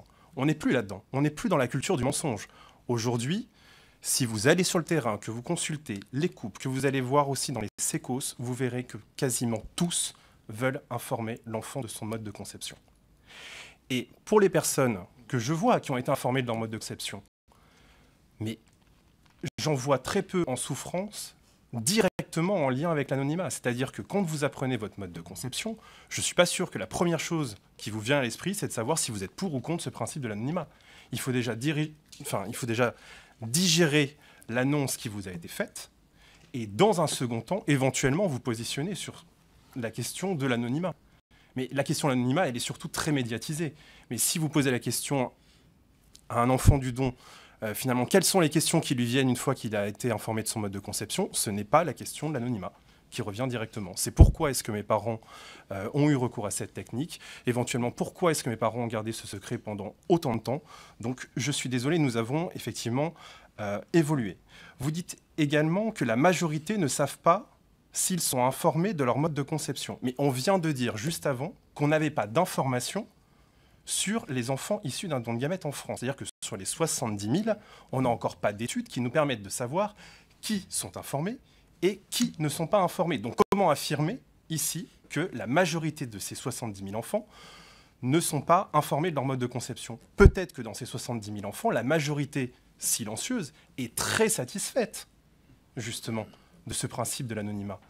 Moi, j'ai un frère qui est 2 ans plus jeune, je sais qu'il est issu d'un autre donneur que moi, je lui ai posé la question, je lui ai dit, voilà, moi je n'ai pas de problème par rapport à ça, néanmoins je me suis posé des questions parce que je pense que cette technique n'est pas neutre. Il m'a dit, je sais pas, papa c'est papa. Mais attendez, on a invité des personnes comme Arthur sur BFM TV, pourquoi est-ce qu'on n'a pas invité des personnes comme mon frère qui sont capables de dire en une seule phrase, une phrase qui est magique, papa c'est papa. Alors même que je veux dire, il a été issu d'un don de gamètes lui aussi. C'est dingue quand même. On est en train d'essayer de faire une loi en parlant des études qu'on a vues dans la presse, en donnant des statistiques, etc.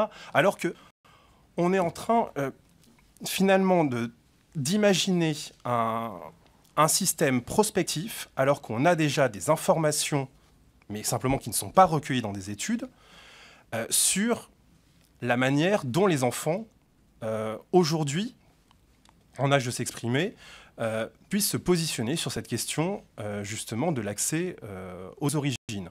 On a peu parlé aussi de la 3e voie, cette 3e voie qui serait un compromis qui avait été proposé dans le projet de loi de Bachot lors de la dernière révision de la loi de bioéthique, à savoir l'accès à des données non identifiantes sur le donneur.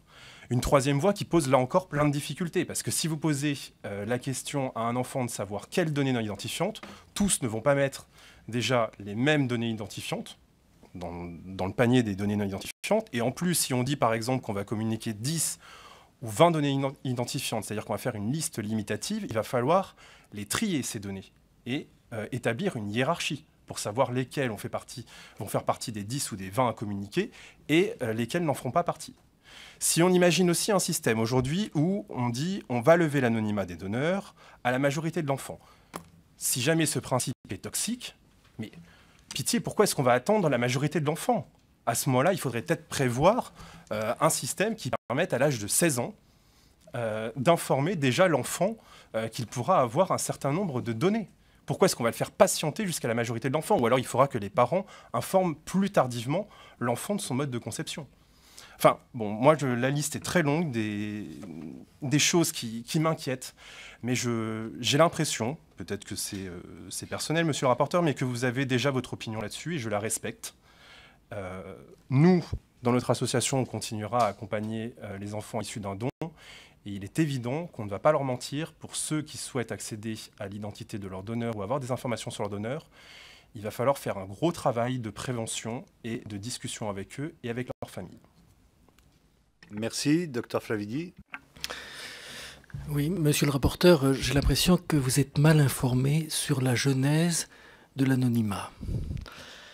Pour avoir travaillé avec le professeur Michel Soulet et madame Simone Veil, à l'époque, dans ma jeunesse, et évidemment extrêmement instruit des principes, car c'est eux qui l'ont instauré dans l'adoption, ils l'ont instauré pour la protection de l'enfant. Sachant parfaitement que le processus visait un centrage sur la relation adoptante, bien sûr en toute officialisation du fait de l'adoption. Il ne s'agit absolument pas de cacher ni l'adoption, ni le principe de l'aide médicale à la procréation. Le fait doit être connu par l'enfant à un moment ou à un autre, bien sûr, de son développement.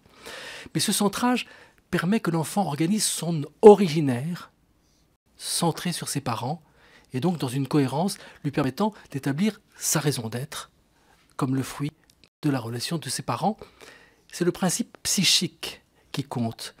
Et je me permets de souligner, monsieur le porteur, que là, vous me semblez, ce qui dicte visiblement l'opinion que vous avez sur la nécessité d'une évolution de la loi, résulte, me semble-t-il, d'une confusion que vous effectuez. Car vous avez dit, ces jeunes auraient besoin de connaître leurs demi-frères et demi-sœurs, avez-vous dit. Mais il ne s'agit pas de leurs demi-frères ou de leurs demi-sœurs.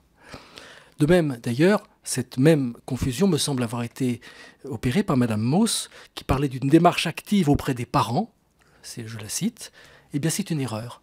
Il s'agit des géniteurs et de la génitrice. Ce ne sont pas les parents. Donc là, je pense que tout provient de la confusion. C'est le registre psychique qui établit le principe de la filiation, qui établit la personnalité de l'enfant. On disait tout à l'heure, monsieur Vivi disait, qu'est-ce qui se passe si on dit à l'enfant qu'il ne pourra pas connaître son géniteur? Mais la question n'est pas celle-là. La question est d'un enfant qui demande à connaître ses origines, de comprendre pourquoi il demande à connaître ses origines.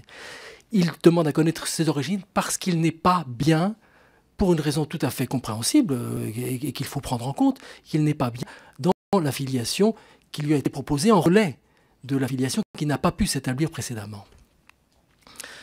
Alors, vous parlez de mensonges, monsieur le procureur, excusez-moi, monsieur le rapporteur, bon, vous avez été un peu procureur, donc bon, vous avez parlé de mensonges, eh bien, moi je conteste cela, il n'y a pas de mensonges, mais par contre, ce que vous proposez, c'est un leurre. Vous proposez, je dirais, de droit d'entraîner les familles dans le tiraillement, car à ce moment-là, le tiraillement psychique est obligatoire. L'enfant, dès qu'il va se sentir mal ou en conflit avec ses parents, va dire « je veux connaître mes origines ».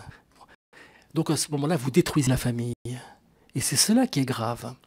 Le principe de l'anonymat est un principe de protection de l'enfant et de la famille. Alors évidemment, toute la question actuelle qui fait ce débat, c'est que ce principe est porté par la référence à l'enfantement.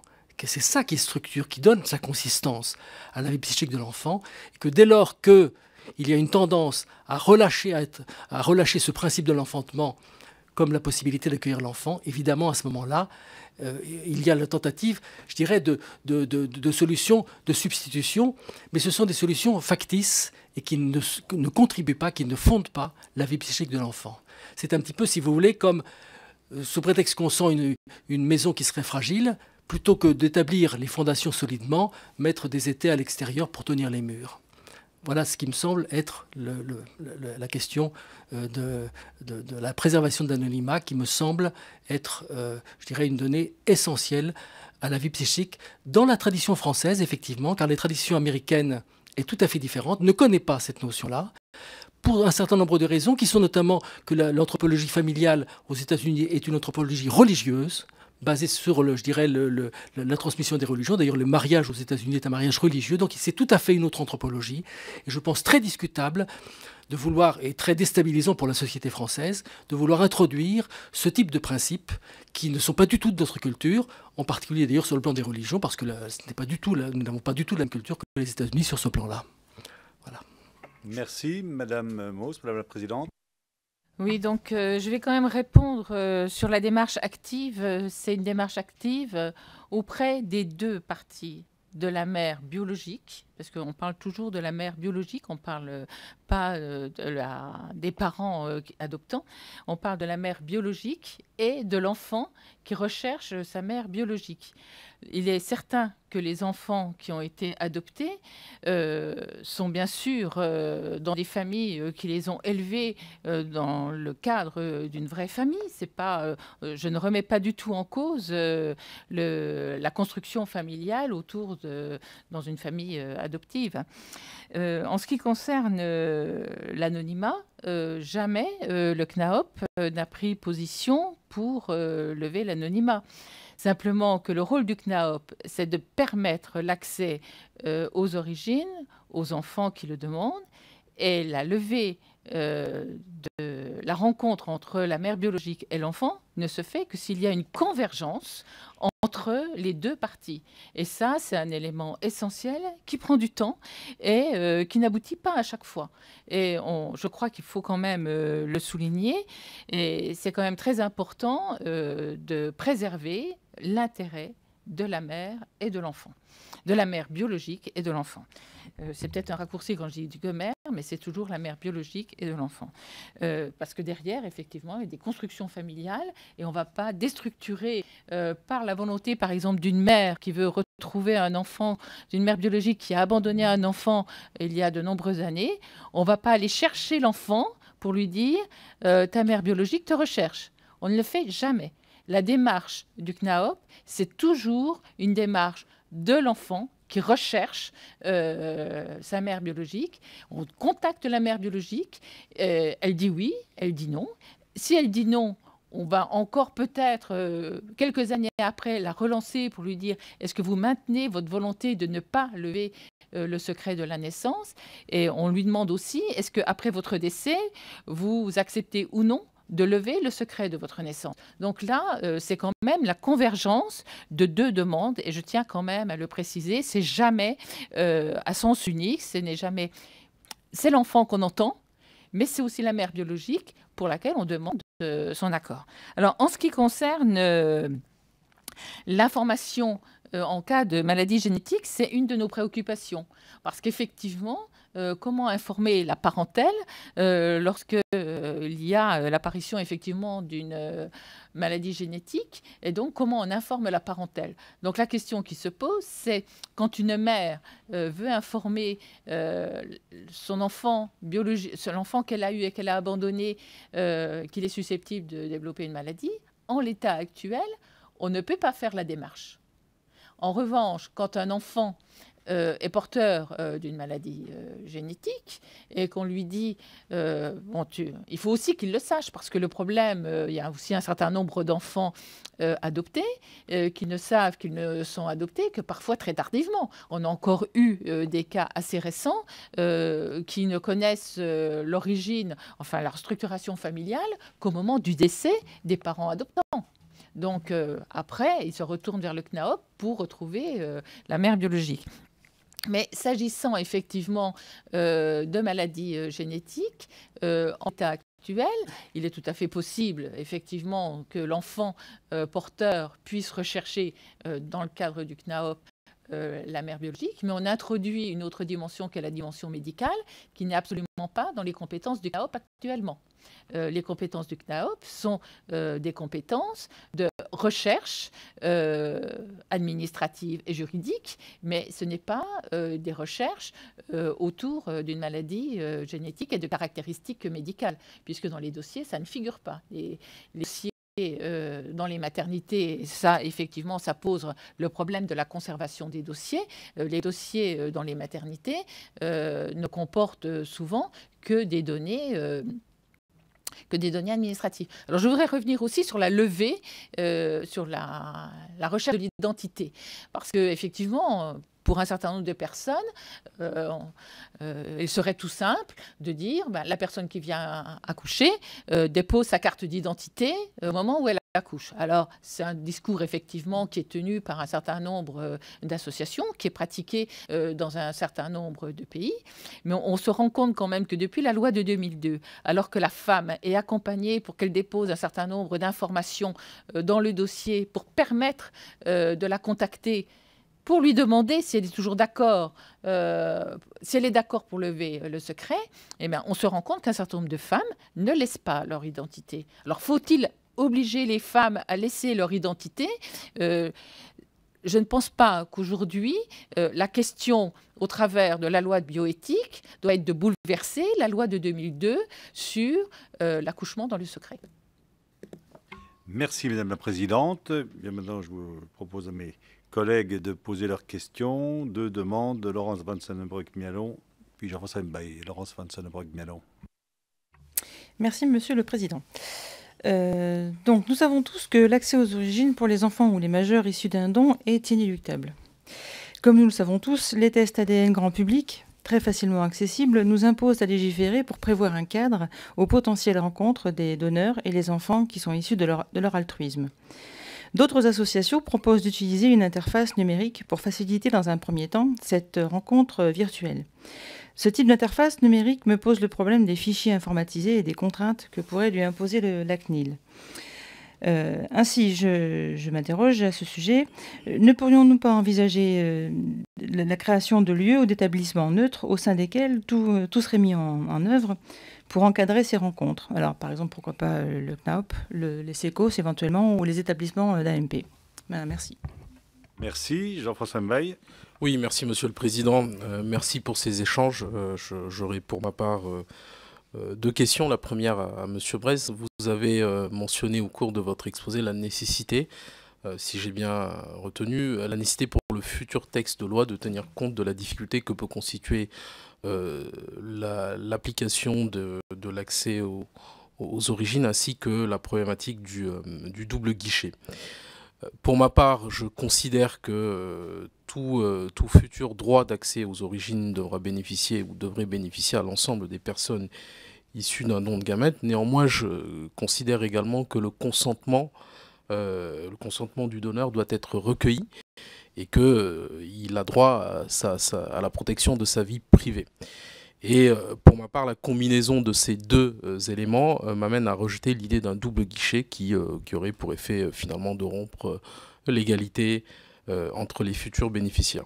Et concernant l'application de la loi dans le temps, moi je suis convaincu que la recherche des anciens donneurs afin de recueillir le consentement doit constituer un impératif à minima. Néanmoins, le donneur peut refuser ou peut ne pas être retrouvé, auquel cas le bénéficiaire serait privé de la possibilité de jouir de son droit d'accéder à ses origines. Parce que je considère qu'on peut on doit accéder à ses origines. Cette situation ne serait pas acceptable et donc ma question est la suivante. Dès lors que la vie privée du donneur n'est pas menacée, est-ce qu'il vous apparaît opportun de mettre en place des mécanismes permettant aux bénéficiaires d'accéder à ses origines en l'absence d'un consentement express? Je pense notamment au décès du donneur ayant refusé ou à l'autorisation d'accéder aux informations d'un donneur dont il a été impossible de retrouver la trace. Puis ma deuxième question, ma deuxième question, oui, ce serait celui de la création d'un registre national du don. La création d'un tel instrument serait susceptible d'apporter finalement un certain nombre d'avantages. D'abord de centraliser les données personnelles des donneurs pour améliorer leur suivi sur le plan sanitaire ou encore permettre de s'assurer que les dispositions légales relatives au nombre d'enfants conçus à l'aide des gamètes d'un même donneur sont bien respectées. Ma question serait, la création d'un tel registre vous semble-t-elle réalisable, souhaitable? Un organisme comme le CNAOP pourrait-il assurer en coopération avec les SECOS la gestion d'un tel instrument? Merci, mes chers collègues. Écoutez, pour un dernier tour de table, Monsieur Vincent Brett. Merci, Madame la députée. Merci, Monsieur le député, pour vos questions. Pour répondre à Madame Van Sonbroek-Minalon, sur la notion d'une interface numérique pour recueillir, pour organiser ce système-là. D'abord, je tiens à repréciser que notre demande, c'est qu'effectivement, il puisse y avoir un lieu physique, un lieu d'accompagnement, un lieu de médiation, à l'instar de ce que fait le CNAOP dans d'autres conditions, mais à l'instar de ce que fait le CNAOP. Nous croyons, tous les membres de notre association ou ceux qui en sont proches, que il ne faut pas, le don ne s'arrête pas juste à la naissance de l'enfant et que les parents peuvent avoir des questions, les donneurs peuvent avoir des questions, et je peux d'expérience vous dire que c'est un processus, tous ces sujets-là qui touchent à l'intime. Et c'est rassurant, important me semble-t-il, de savoir que l'État organise ce suivi-là. Donc notre demande principale, elle est effectivement de créer ce lieu de protection de tous ces acteurs. Pour ma part, je pense que on vit dans une époque très numérisée. Je suis moi-même dans mon métier très sensibilisé à ces sujets-là. Il y a des sujets de sécurité informatique, il y a des sujets de protection des données. Néanmoins, je ne vois pas ce qui pourrait s'opposer à ce que dans un autre temps existent aussi ces outils-là, et moi je dirais que c'est une bonne idée et que plus on a d'outils et mieux c'est. Mais je répète encore une fois, le sens le cœur de nos propositions sont sur la création de cette institution-là et de ce lieu-là. Pour répondre à Monsieur Mbaye sur des sujets qui sont finalement assez techniques et qui me semble-t-il, montre la précision du travail de la mission d'information, parce qu'effectivement, on est rarement confronté à ce genre de questions précises, mais qui seront pourtant face à vous quand vous ferez cette loi. Nous, notre première proposition, c'est que si l'institution, et à travers elle, l'État, n'est pas capable de retrouver le donneur pour lui poser simplement la question, hein. Encore une fois, pour le passé, il s'agit de leur demander ce qu'ils en penseraient. On estime que si l'État, avec toute sa puissance, n'est pas capable de le faire, dans ce cas-là, nous proposons que l'identité soit dans ce contexte-là précis, divulguer, puisqu'il n'y aurait aucun risque de rencontre qui serait contre sa volonté, puisqu'on n'est pas capable de le retrouver.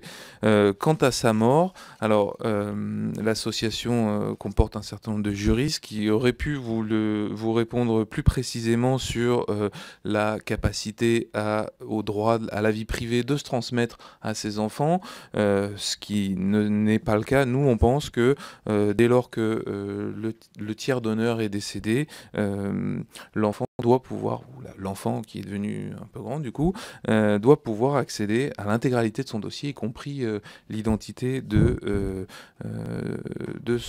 donneur. Et vous aviez posé une deuxième question par rapport à la création de ce registre national du don. Vous demandiez s'il était réalisable, souhaitable et organisable par le CNAOP. Je vous dirais, moi, forcément, qu'il est indispensable. Réalisable, il l'est très facilement. On doit pouvoir vous le coder si nécessaire.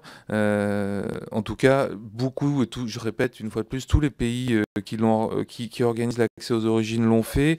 Il y a des différences, il y a des variabilités dans quelles sont les données qui sont retenues. Parfois ça va loin, parfois ça va pas loin. En tous les cas, si le CNAOP est un candidat naturel, il peut y avoir d'autres. Nous, on n'a pas d'avis spécifique. On veut simplement on demande à ce que les moyens soient apportés à cette structure-là, spécifiquement sur le sujet du don, pour qu'elle puisse remplir ses missions correctement. Merci, M. Brest. M. Vivi.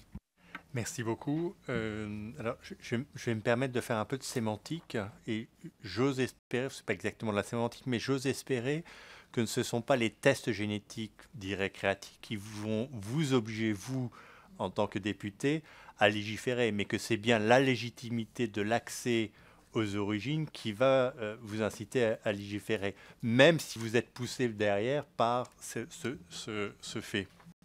Et j'ai eu l'occasion de publier avec Geneviève Deléside-Parseval une tribune qui était un peu un cri d'alarme aussi, et de dire que ces tests sont faits, sont réalisés, ça va aller de plus en plus vite. Là, c'est le généticien qui vous parle, hein. Ça va aller de plus en plus vite, et il est hors de question que l'on accepte de laisser se faire sauvagement ces identifications de donneurs. Donc il est primordial de les organiser pour la protection du donneur, pour la protection, parce que en 1994, quand la loi a été votée, on a surtout pensé aux couples et aux donneurs. Mais il y a 3 intervenants dans cette AMP avec tiers donneur. Et donc, il faut penser aux 3. Donc, il faut protéger ce donneur de ces découvertes d'identité. On ne peut pas laisser faire, aller toquer à la porte comme ça a été fait. Ça peut se répéter, il faut avoir un peu de caractère pour le faire, mais on ne peut pas laisser faire ça. Donc, en légiférant, on va aussi pouvoir obliger ces gens à, même si c'est d'eux-mêmes qui identifient leur donneur par ces tests d'ADN, qui ne coûtent plus rien, hein. Certains annoncent encore 1 000 €, c'est faux. C'est 50 € le test. Et donc, cette loi permettrait d'obliger ces gens qui de façon parallèle vont trouver leur donneur, en disant, vous ne pouvez pas contacter votre donneur, c'est interdit. Vous êtes obligé de passer par une institution qui va vous aider à rentrer en contact. Quand je dis rentrer en contact, ce n'est pas une rencontre nécessairement, mais c'est d'avoir des compléments d'information.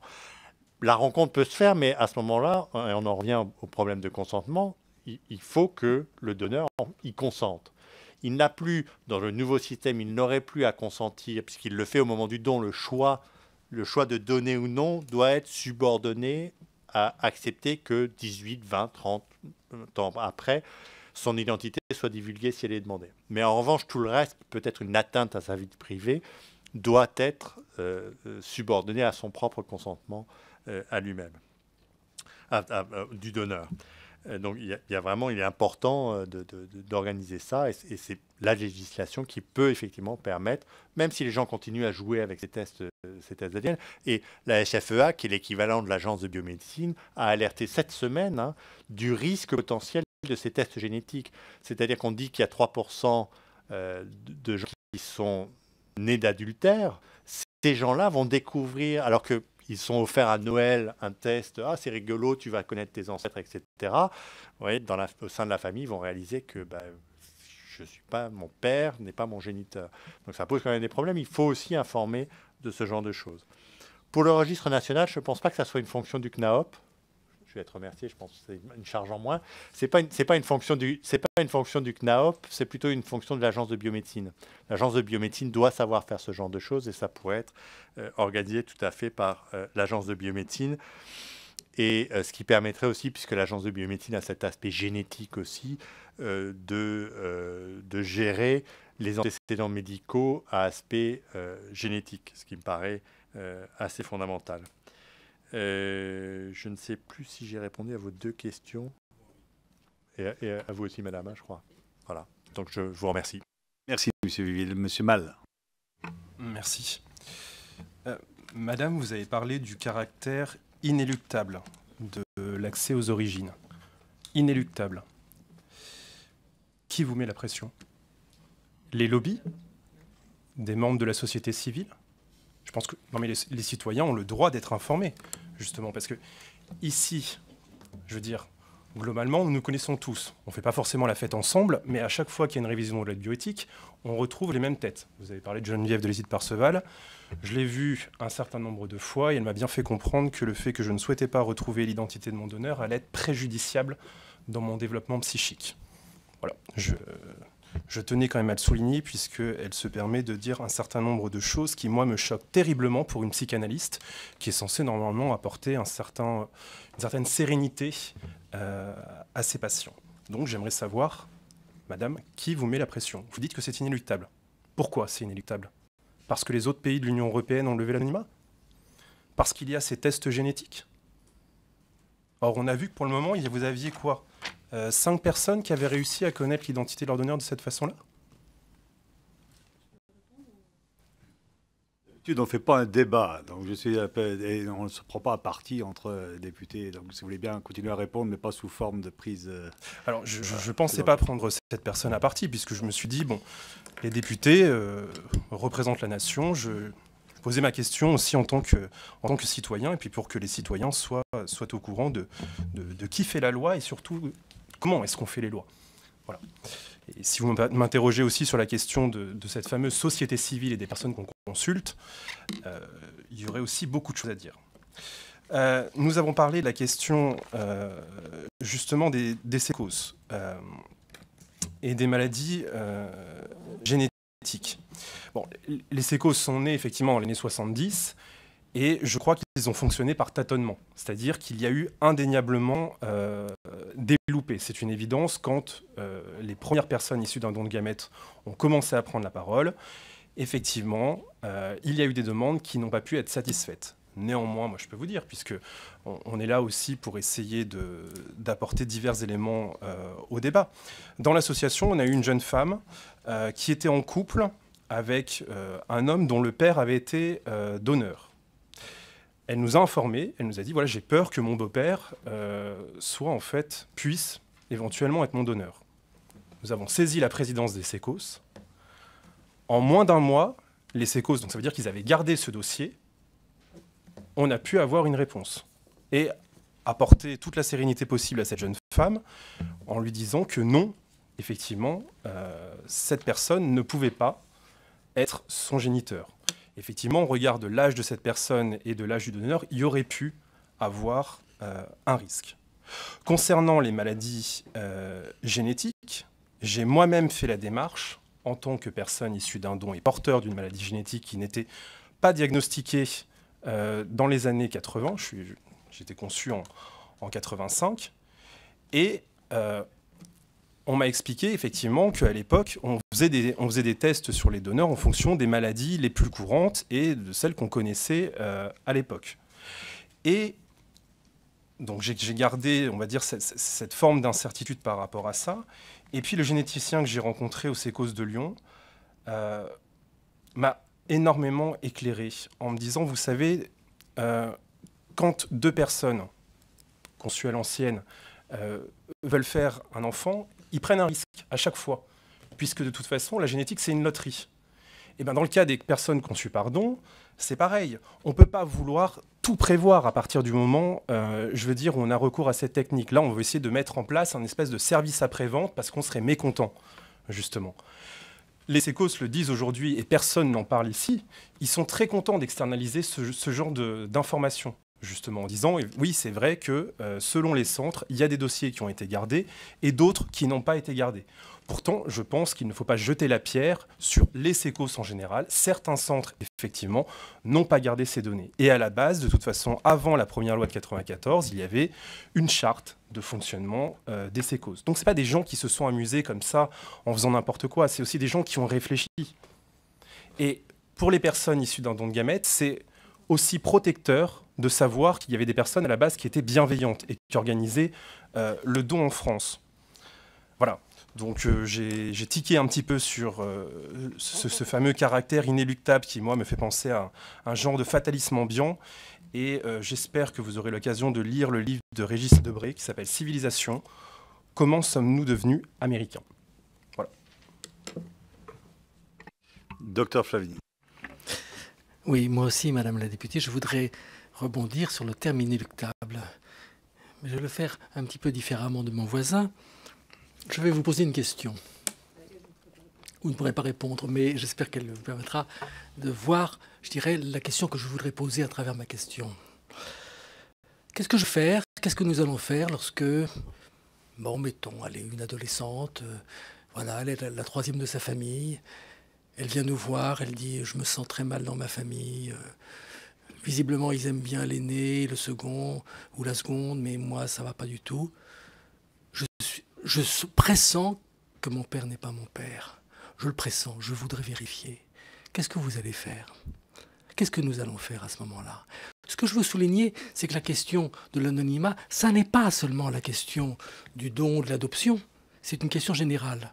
Alors, si vous voulez faire une loi, allez jusqu'au bout de la loi. Demandez qu'à l'entrée de toute maternité, il y ait les tests apportés. À ce moment-là, effectivement, on aura une cohérence. À ce moment-là, on aura une égalité. On aura une filiation bien biologique, c'est-à-dire qui n'a rien à voir avec la vie psychique, qui n'a rien à voir avec les principes de régulation de la vie familiale. Bon, à ce moment-là, je pense que vous auriez une loi cohérente, mais alors à ce moment-là, allez jusqu'au bout. Voilà ma question. Merci. Et pour conclure, Madame Mauss. Oui, je sens que le CNAOP est vraiment sollicité pour élargir son champ d'action. Pour l'instant, ce n'est pas la question pour nous parce qu'on serait bien incapable de gérer un tel dispositif. Je tiens quand même à souligner que le registre, effectivement, relève plutôt de l'ABM parce qu'en fait, un registre, c'est quelque chose, en plus, ce sont des données médicales qui n'entrent pas du tout dans le champ de compétences du CNAOP. Je tiens quand même aussi à souligner que le CNAOP recherche les origines à la demande des enfants nés dans le secret, mais qu'on a aussi quelques revers parce que effectivement il y a des enfants nés dans le secret qui font des recherches ADN et qui nous disent, qui viennent nous voir en disant bah, vous n'avez pas retrouvé ma mère, mais moi je l'ai retrouvée grâce à un test ADN. Bah, nous on va pas sur ce terrain-là parce qu'on estime que on a une loi qui nous donne un cadre juridique protecteur de la mère de naissance et de l'enfant et on ne va pas au-delà. Donc, en l'état actuel, on ne débordera pas sur ce volet médical. En revanche, on est interpellé par la recherche de la parentèle en cas de maladie génétique, qui est pour nous une autre question, mais qui doit rester protectrice des volontés de la mère biologique et de l'enfant qui est né dans le secret. Alors, je n'ai pas parlé des familles adoptantes, mais c'est une autre question. Je me tiendrai aujourd'hui à la question de la convergence des volontés, parce qu'en fait, la levée de l'anonymat, elle doit être le résultat d'une démarche, et on n'imposera pas à l'entrée de la maternité à la mère de déposer sa carte d'identité avant d'accoucher dans le secret, comme ça peut se passer dans certains endroits, dans d'autres pays européens qui sont très fréquemment cités. Merci, Madame la Présidente. Il me reste à vous remercier pour vos contributions. C'est vrai qu'on avait envie de continuer posant des questions ou en échangeant, mais encore une fois, l'exercice veut que nous en restions là. Je vous donne rendez-vous pour mes collègues demain matin pour la suite de nos auditions.